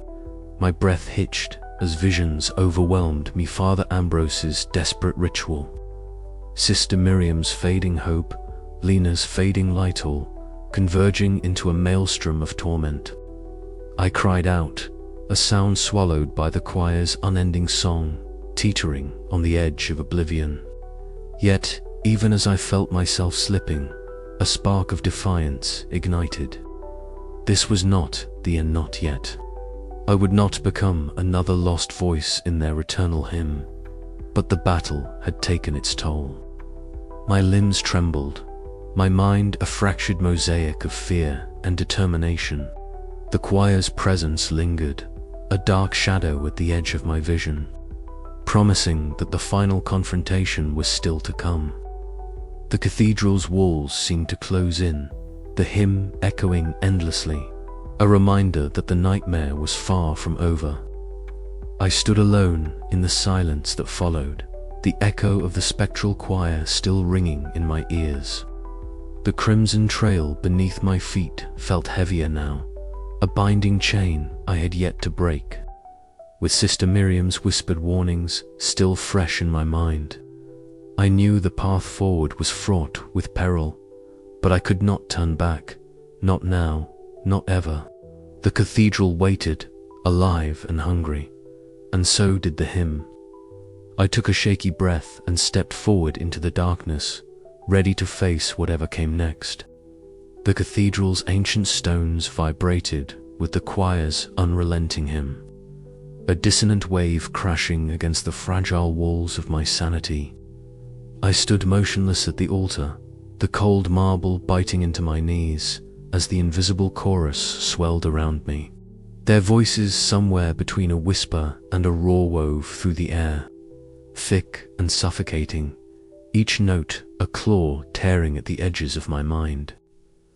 I felt the spectral shadows twisting and writhing at my feet, rising like tendrils of smoke laced with blood, their presence as tangible as the chill seeping through my bones.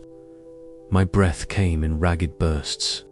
The cathedral's stained glass windows fractured, the once vibrant hues bleeding into a crimson flood that bathed the chamber in hellish light.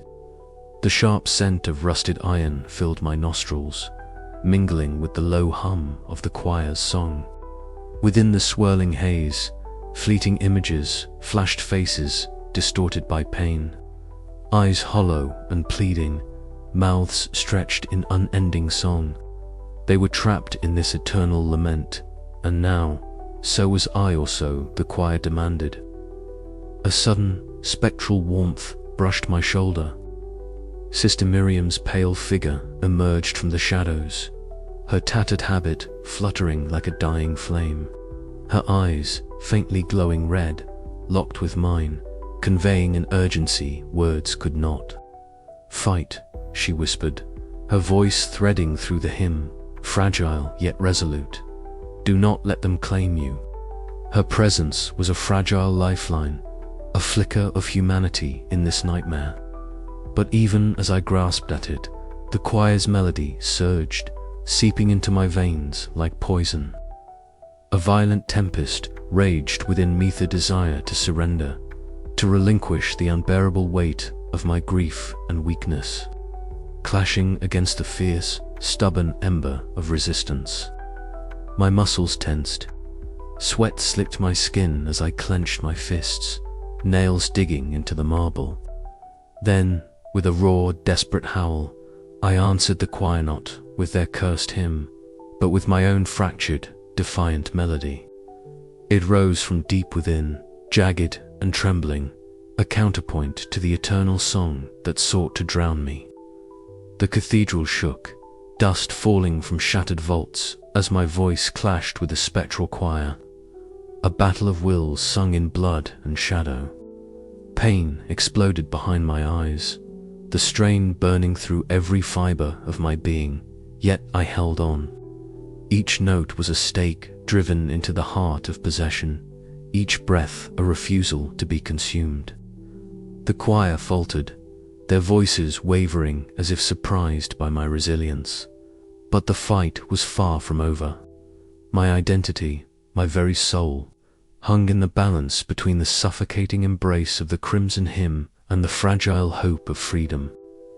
I fell to my knees, panting, the echoes of the choir's retreating song lingering like a curse. Sister Miriam knelt beside me, her ethereal hand brushing my cheek, a silent blessing or perhaps a farewell. The cathedral seemed to still, the oppressive weight momentarily lifted, though the crimson light persisted, staining the air with dread. I had survived this moment, but the breaking point was only the threshold of what awaited. The eternal hymn still called, its shadows waiting patiently for me to falter again. In the silence that followed, I knew the choice ahead would demand everything: my soul, my sanity, and the last shreds of hope I clung to. And so, with trembling heart and burning spirit, I prepared to face what the choir had in store next. The line between victory and surrender thinner than the fragile notes of a dying song. The thick, stale air of the cathedral seemed to pulse with a breath of its own as I stood motionless among the shattered choir stalls. The faintest flicker of movement caught my eye, a pale, ethereal figure coalescing from the shadows. Sister Miriam, her tattered nun's habit billowed silently, and the faint red glow of her eyes pierced the gloom like distant embers struggling to stay alive. "Elias," she whispered, voice trembling yet steady, "you've come far, but the path you tread is fraught with peril beyond your imagining." I swallowed hard, the weight of the cathedral's silence pressing down on me. "I must know," I said, voice barely above a breath. "How did you try to break the curse? What happened to you?" Her gaze softened, a flicker of sorrow crossing her translucent face. "Once, I too sought freedom from the Crimson Choir's eternal song. I believed that by confronting the heart of the ritual, I could undo the blood-bound chains that trap us all." The cathedral seemed to lean in, the broken stained glass casting jagged patterns of color that danced like restless spirits across the cracked marble floor. "The ritual," she continued, "was a covenant forged in desperation, a promise of eternal life through music. But the price was far greater than any of us foresaw. The blood we spilled did not grant salvation. It bound us in torment." Her voice faltered, memories surfacing like wounds reopened. "I ventured into the sacred crypt beneath the altar, seeking the source of the choir's power. There, I found the remnants of the ancient rite, blood-streaked tomes, and the instruments of our damnation. I felt a chill seep into my bones, the oppressive darkness thickening around us. I tried to undo what Father Ambrose began," she confessed, "to sever the bond between music and blood. But the ritual fought back. It claimed a piece of my soul, shattered it. I am caught between worlds, neither free nor bound entirely." Her glowing eyes met mine, and in them I saw the flicker of a desperate hope. "You have a chance, Elias," she said softly. "But know this, breaking the curse will demand more than courage. It will demand sacrifice." The cathedral's walls seemed to pulse in rhythm with a distant, melancholic hymn, a haunting melody that wrapped around my heart like a shroud. "What sacrifice?" I asked, voice tight with tension. "Your very essence," she replied. "To untangle the crimson threads woven into your soul, you must give something in return. Your identity, your memories, perhaps even your will. Freedom is not granted without cost." A silence fell between us, thick and suffocating. The ghostly hymn grew louder, echoing through the broken nave, a mournful chorus that seemed to bind the air itself. "I will help you," she vowed, "but only if you are willing to pay the price." Hope and fear warred within me, each note of the choir's song clawing at the edges of my sanity. Yet beneath the dread, a fragile ember of determination kindled. "Tell me what I must do," I said, voice resolute despite the terror curling in my gut. Sister Miriam reached out, her spectral hand passing through mine like a whisper of cold wind. "Follow the blood trail deeper," she instructed. "Seek the chamber hidden beneath the altar where the final ritual echoes still. There you will find the means to confront the choir and reclaim your soul if you have the strength to endure." As her form began to fade, The last words she spoke lingered in the air, heavy with portent.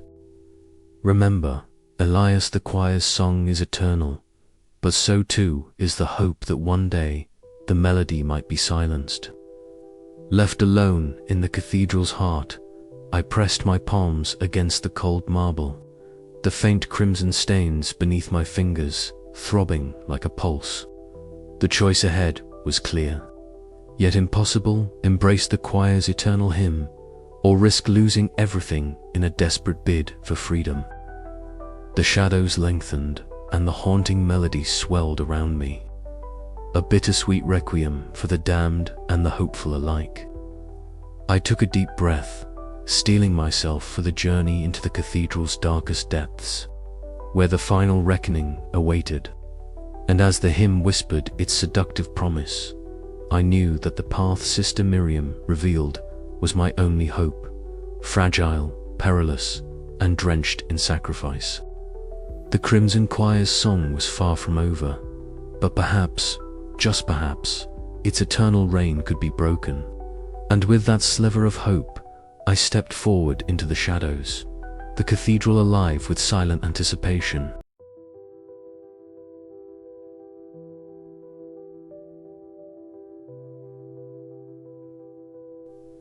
The faint glow of my lantern barely pierced the oppressive darkness as I descended the narrow stone staircase hidden beneath the shattered choir stalls. Each step echoed hollowly, the air growing colder and thick with the metallic scent of old blood. The walls, slick with centuries of damp, were etched with symbols I could barely decipher, lines and curves smeared in deep crimson. Their meaning lost to time, yet charged with a sinister energy that gnawed at my resolve. I paused, breath shallow, as a distant hum danced through the silence, a fragment of the eternal hymn that had first drawn me here, now transformed into a ghostly whisper that seeped through the very stones. My fingers traced the jagged carvings on the rough-hewn wall, the texture uneven beneath my touch, the stains dark and sticky remnants of a forgotten ritual. With each heartbeat, the weight of the cathedral's history pressed heavier against my chest. At the bottom of the stairs, the corridor widened into a vaulted chamber, its ceiling lost in shadows. The floor was a tapestry of dried blood, cracked and faded but unmistakably stained, a sacrificial canvas marking the cathedral's darkest secret. Dominating the room stood a stone altar, weathered and scarred, its surface engraved with haunting musical notations intertwined with arcane sigils glowing faintly under my lantern's light. The very air hummed with a palpable tension, as if the chamber itself awaited a new verse to its unending song. A sudden chill swept through the space, and I felt a presence stirring within the shadows. From the gloom, Sister Miriam emerged, ethereal and fragile, her tattered habit fluttering as though caught in an unseen breeze. Her eyes, faintly glowing red, held a sorrow deeper than the abyss. Her voice, a soft echo woven into the choir's hymn, whispered warnings I could scarcely bear to hear. "This covenant," she murmured, "was forged in blood and bound by the eternal melody. To join the choir is to surrender your soul to the song, forever lost in its endless refrain." Her words struck me like a blade, each syllable a note in a dirge of despair. Yet beneath the warning lay a thread of hope, a fragile glimpse of resistance woven through her spectral presence. Driven by a mixture of fear and resolve, I approached the altar, my hands trembling as I traced the intricate carvings. The musical notes twisted and warped, bleeding into the sigils that bound them. The ritual was clear now. The choir's eternal song was not merely music, but a blood pact, a sacrificial bond that trapped them in an unbreakable curse. The melody was their prison, and the blood their chain.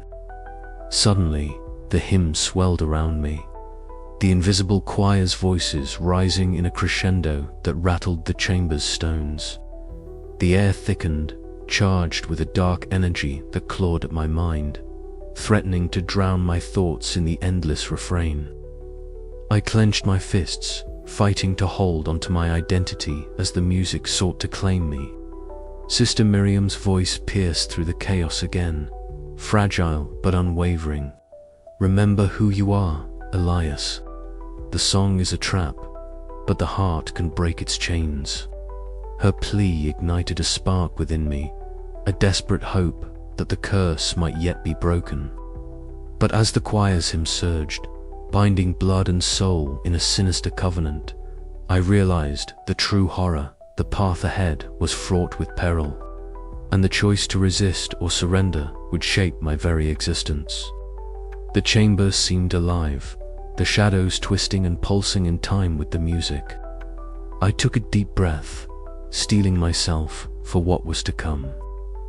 The blood trail had led me here to the heart of the Crimson Choir's curse. Now, I had to decide if I would become part of their eternal song or find a way to silence it forever.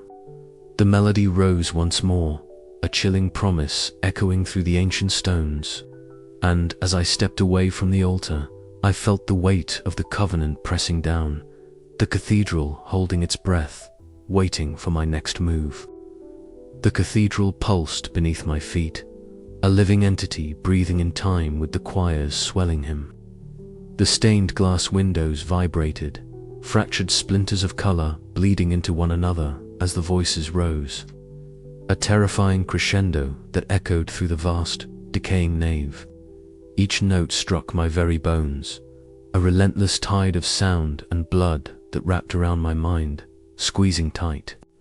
I stood alone, or so I thought, in the center of that ancient sanctum, where shadows danced like phantoms summoned by the music. The Crimson Choir was no longer mere whispers or distant echoes. They manifested as spectral figures, their faces twisted in eternal song, blood staining their garments and the marble beneath their feet. They circled me, a macabre congregation demanding my surrender. The air was thick with the scent of iron and rot, a metallic temps that clung to my tongue and filled my lungs. The cathedral walls seemed to breathe, expanding and contracting with the rhythm of the hymn, as if the very stones were alive with the cursed music. My heartbeat quickened, matching the pulsing veins of crimson that snaked along the floor, drawing me closer to the altar of their unending lament. Suddenly, a familiar presence materialized beside me, Sister Miriam. Her pale, ethereal form flickered like a candle struggling against a storm, her tattered nun's habit whispering against the cold air. Her eyes, glowing faintly red, met mine with a silent plea, a warning etched deep in her gaze. She did not speak, but her presence offered a fragile sliver of hope amidst the chaos. "Elias," I whispered, voice barely audible over the choir's relentless song. "Is there a way out?" She inclined her head slightly, a gesture both affirming and mournful. The choir's voices swelled in response, drowning out all but the pounding of my own heart. My mind teetered on the edge of oblivion, the music clawing at my soul, threatening to claim me as it had so many before.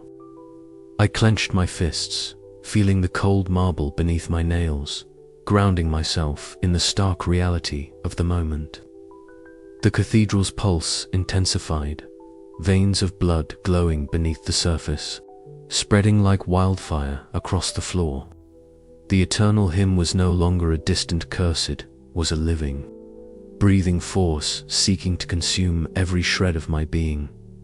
Desperation fueled my defiance.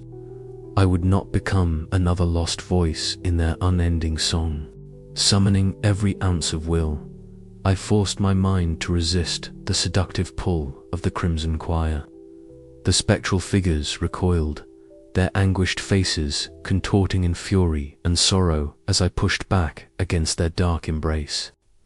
The cathedral trembled, stones cracking and dust cascading from the vaulted ceilings. The hymn fractured shards of melody splintering into discordant echoes. Sister Miriam reached out, her translucent hand brushing against mine, imparting a fleeting warmth that steadied my faltering spirit. But the battle was far from over. The final hymn had begun, and with it, the cathedral's true nature revealed itself, cursed heart beating with the blood and music of countless souls trapped in eternal torment. As the choir's song surged once more, I braced for the ultimate confrontation, caught between the abyss of possession and the fragile hope of escape. Would I succumb to the Crimson Choir's unyielding grasp, or could I shatter the dark covenant binding us all? The answer hung in the air, suspended between the haunting notes that echoed endlessly through the cathedral's ancient bones. And as the final note lingered, a breathless silence fell, a fragile pause before the next wave of the eternal hymn. I was ready. I feel it first as a subtle vibration beneath my skin, a pulse that matches the slow, inexorable rhythm of the cathedral's ancient hymn. It crawls along my veins like ink spilled in water, a spreading stain of sound and sensation that refuses to be ignored. The walls themselves seem to breathe, stone ribs expanding and contracting in time with the unseen choir's song.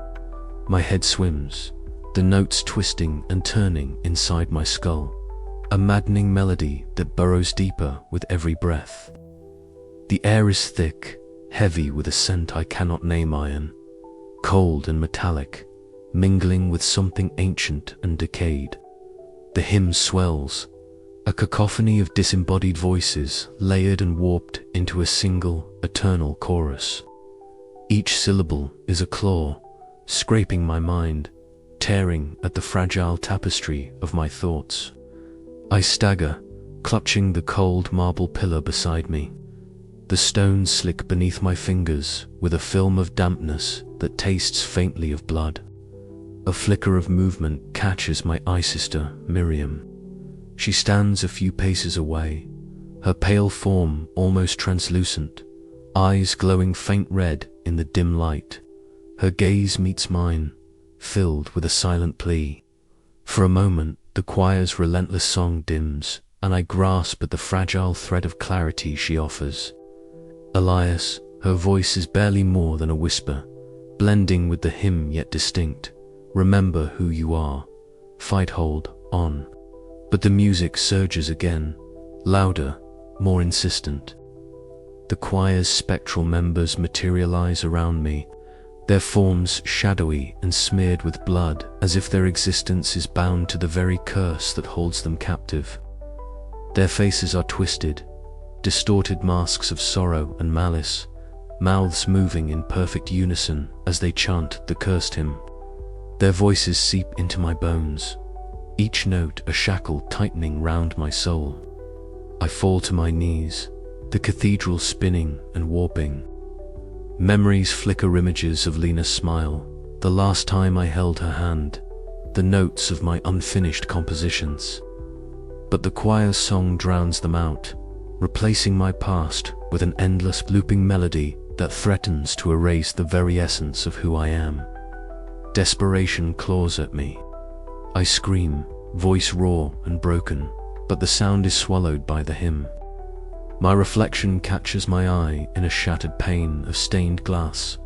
The shards scatter my face into crimson fragments, a fractured self dissolving into the blood-red light. The person I was slips away, replaced by something other, something bound to the cathedral's eternal song.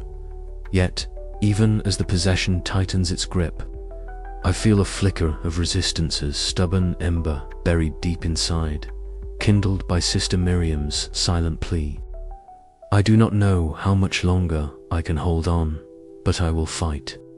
For now, I must endure the crushing weight of the Crimson Choir's grip and search for a way to reclaim the music that is truly mine. The cathedral's hymn swells once more, a relentless tide that threatens to consume me utterly.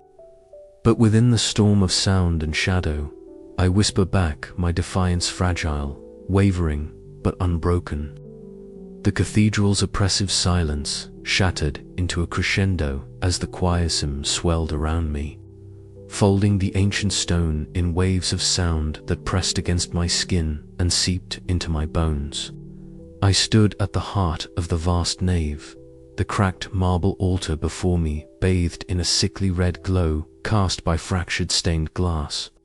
The light danced like blood spilled from unseen wounds, painting the ruined sanctuary in hues of despair.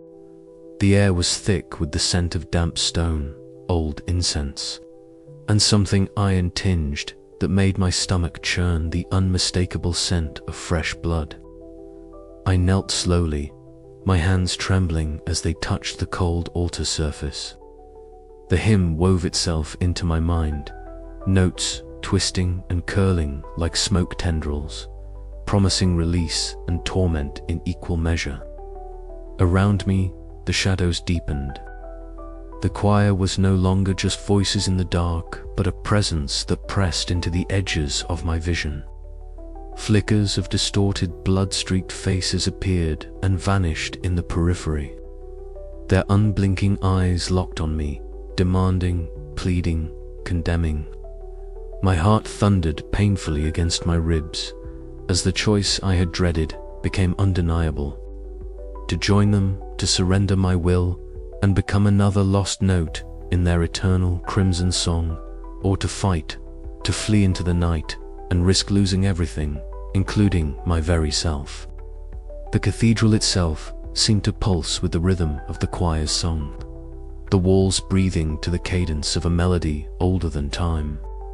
A sudden chill swept through the nave, and from the shadowed recesses emerged a figure, faint and glowing with an ethereal light.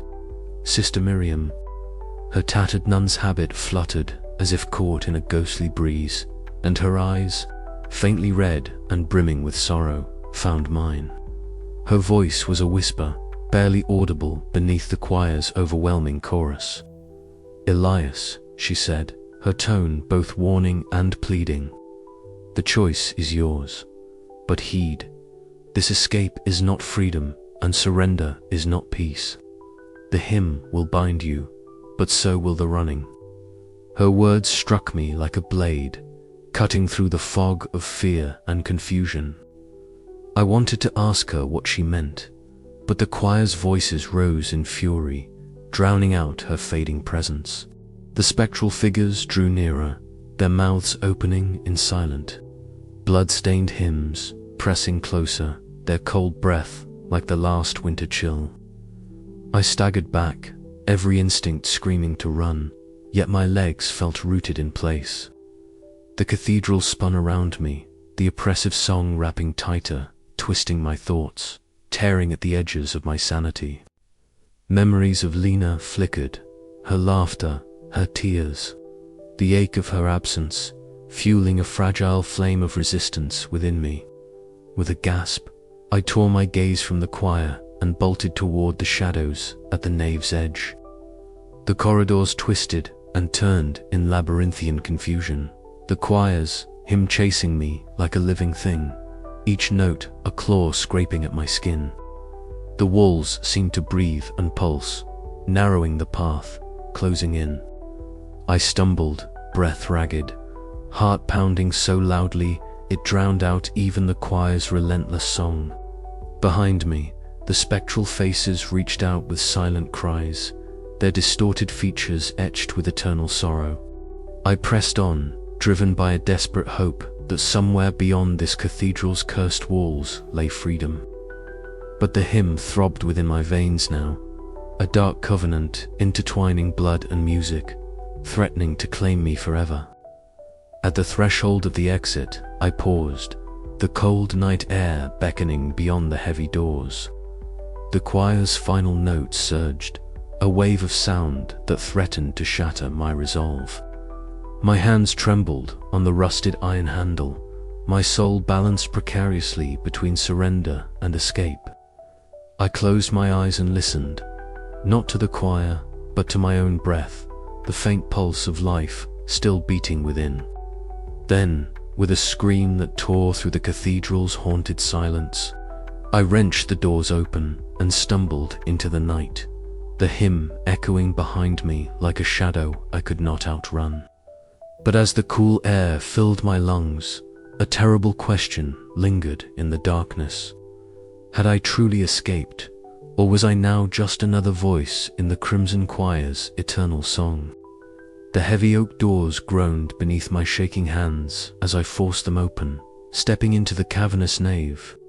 The cathedral's vast emptiness swallowed me whole, but the hymn-ther, unyielding, haunting hymn poured in like a storm. It was no longer a distant echo. It was the cathedral itself breathing, the song alive and hungry.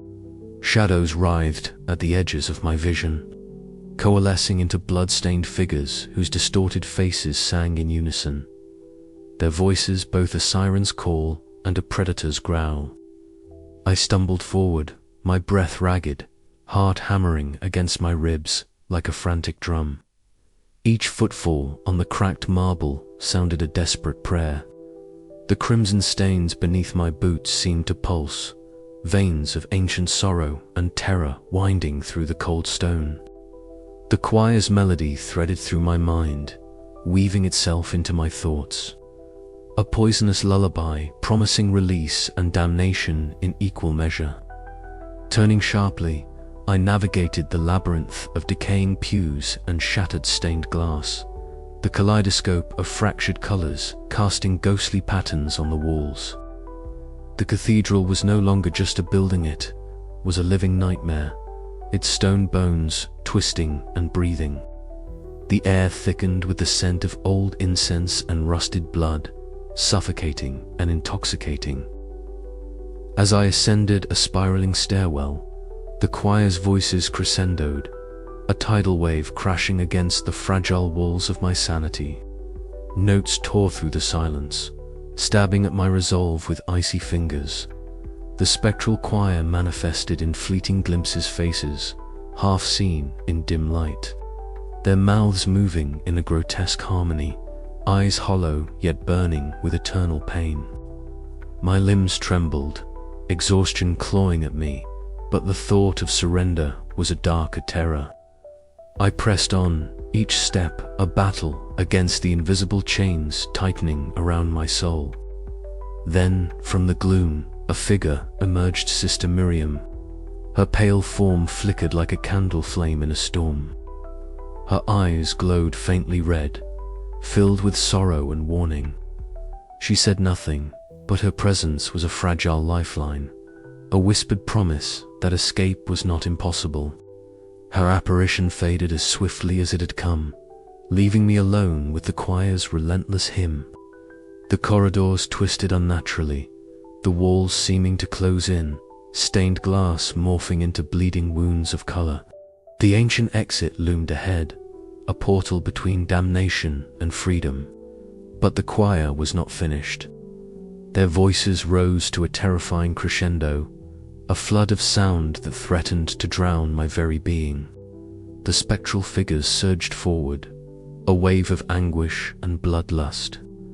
I felt their cold breath on my neck, their song seeping into my blood, trying to claim me as one of their own. Summoning every shred of will, I lunged toward the exit, the heavy doors resisting but finally yielding. I burst into the night air, the choir's hymn fading into a distant, mournful echo.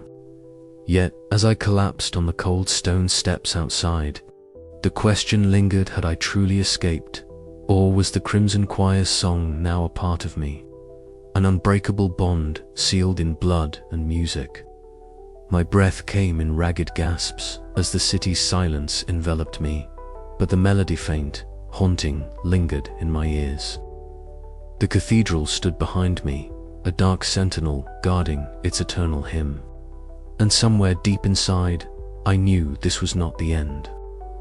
The cathedral's vast nave stretched before me like a cavernous tomb, the fractured stained glass casting shards of crimson and violet light that danced across the shattered marble floor.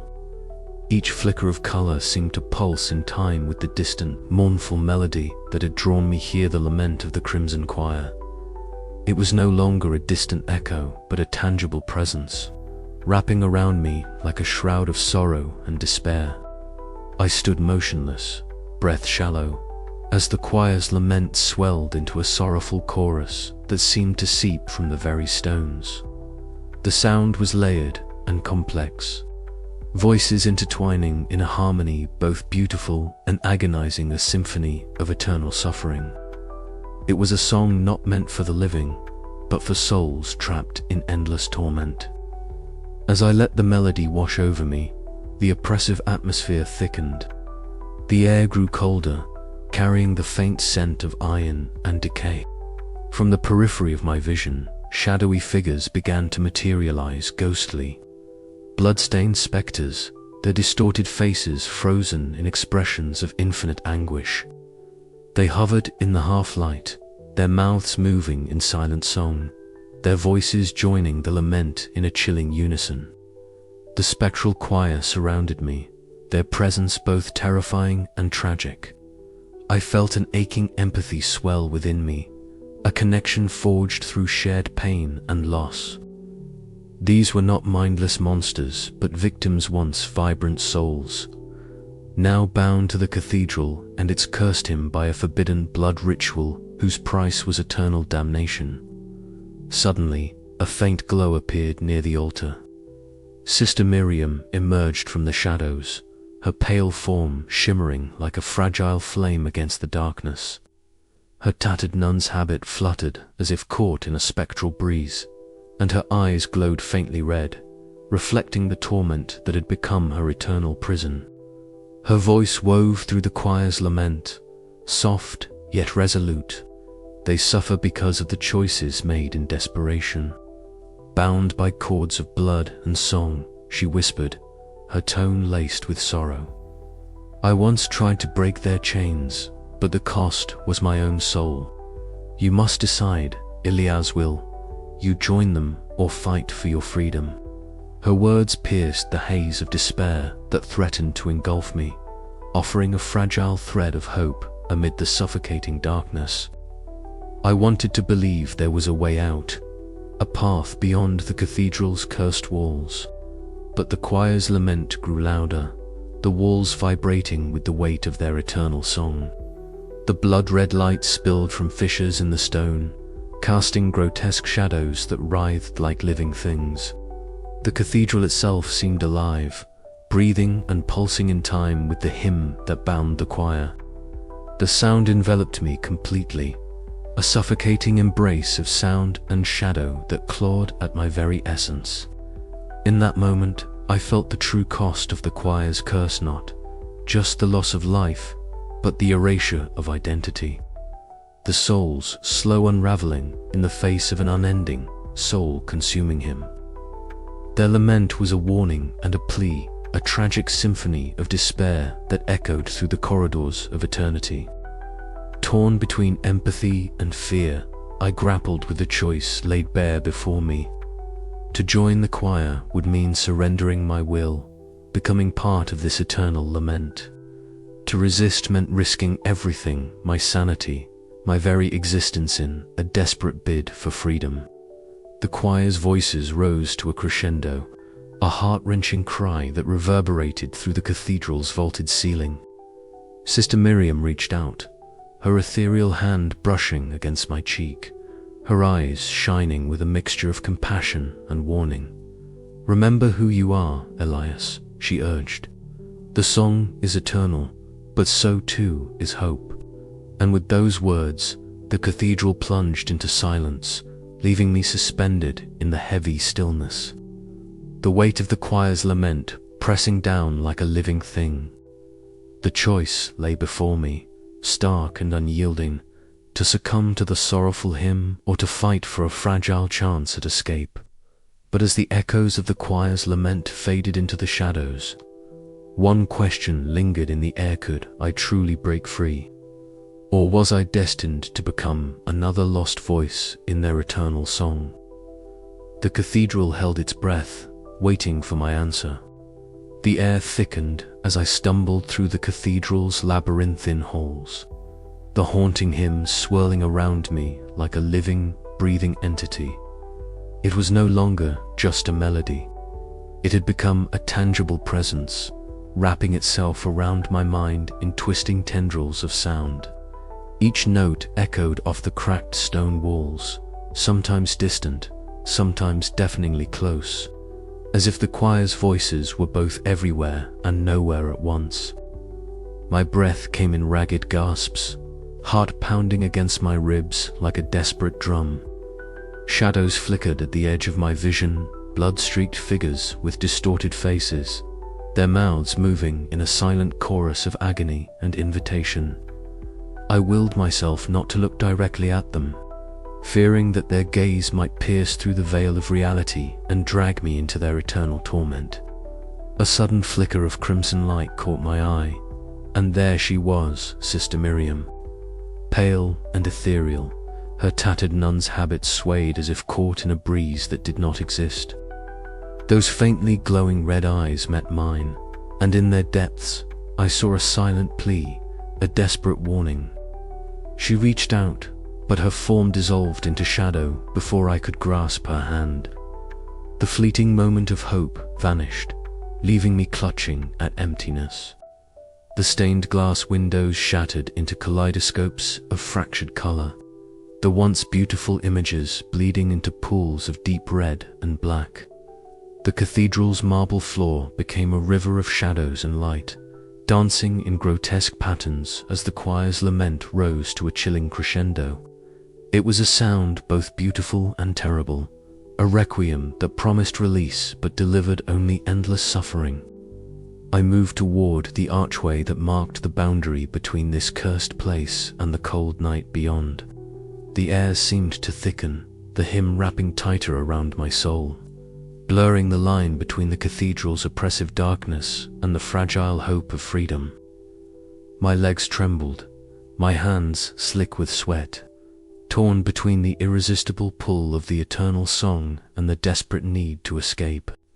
The final notes echoed in my ears, fading into a silence that was almost more terrifying than the music itself. I hesitated, breath caught in my throat, suspended in that moment where choice and fate intertwined. Was this the threshold of salvation, or merely the last breath before surrender? The cathedral held its breath with me, the unseen choir waiting, its eternal hymn poised to claim another soul or release a haunted spirit into the night. And Ilias Thorne stood on the edge of a nightmare that might never truly end. The echoes of the lost surrounded me still, their song a whisper in the dark, promising that no one ever truly leaves the crimson choir. I stepped forward into the unknown. The heavy silence that had once blanketed the cathedral was shattered by a crescendo of voices, rising like a tide from the depths of the stone and shadows.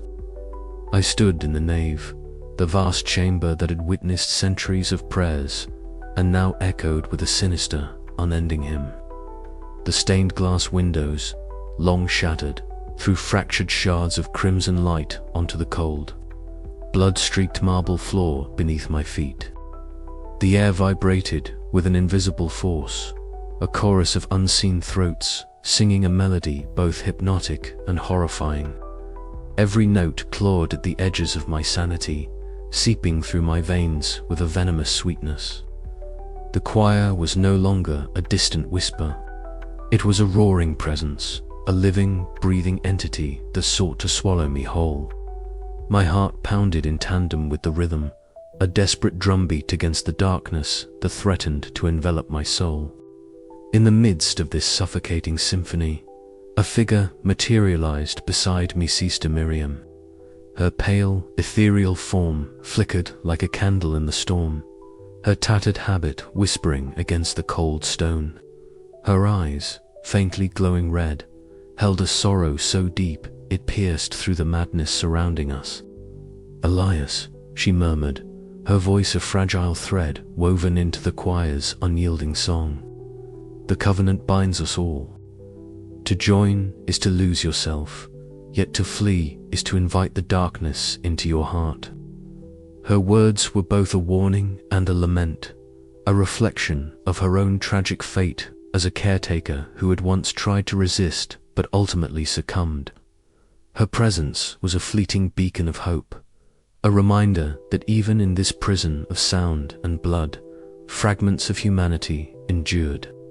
I closed my eyes, fighting against the relentless tide. The choir's melody wrapped around me like a shroud, each note a binding thread in the crimson covenant. Memories of Lena flickered through my mind, her smile, her voice, the love that had once fueled my music and now seemed like a distant dream. Her absence was a wound, raw and aching, that the choir's song sought to exploit. The cathedral itself seemed alive, its walls pulsing with the rhythm of the eternal hymn. Shadows danced along the cracked stone, forming faces twisted in agony and ecstasy. The lost souls of the choir bound forever to the blood ritual that had cursed them. A shiver ran down my spine as the voices rose to a deafening pitch.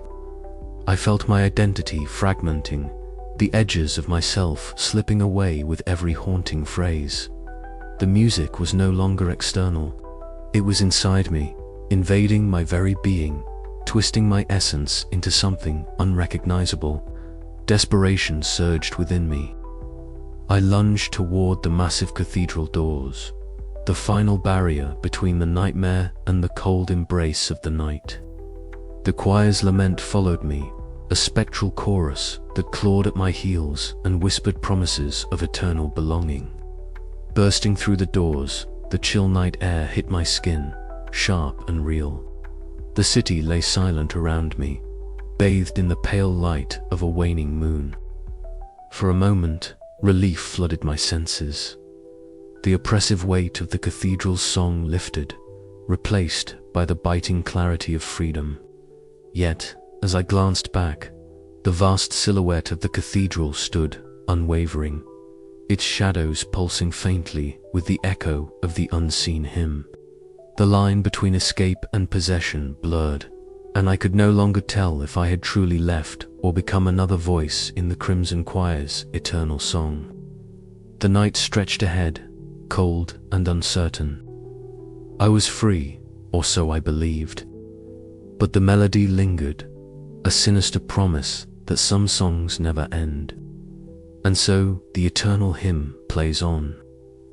I felt the first tendrils of the choir's song wrap around my consciousness again, a haunting refrain that promised both oblivion and transcendence. The cathedral's walls breathed with the weight of countless souls lost to the melody. Elias, Sister Miriam's voice echoed faintly in the recesses of my mind. Remember who you are, even as the music tries to unmake you.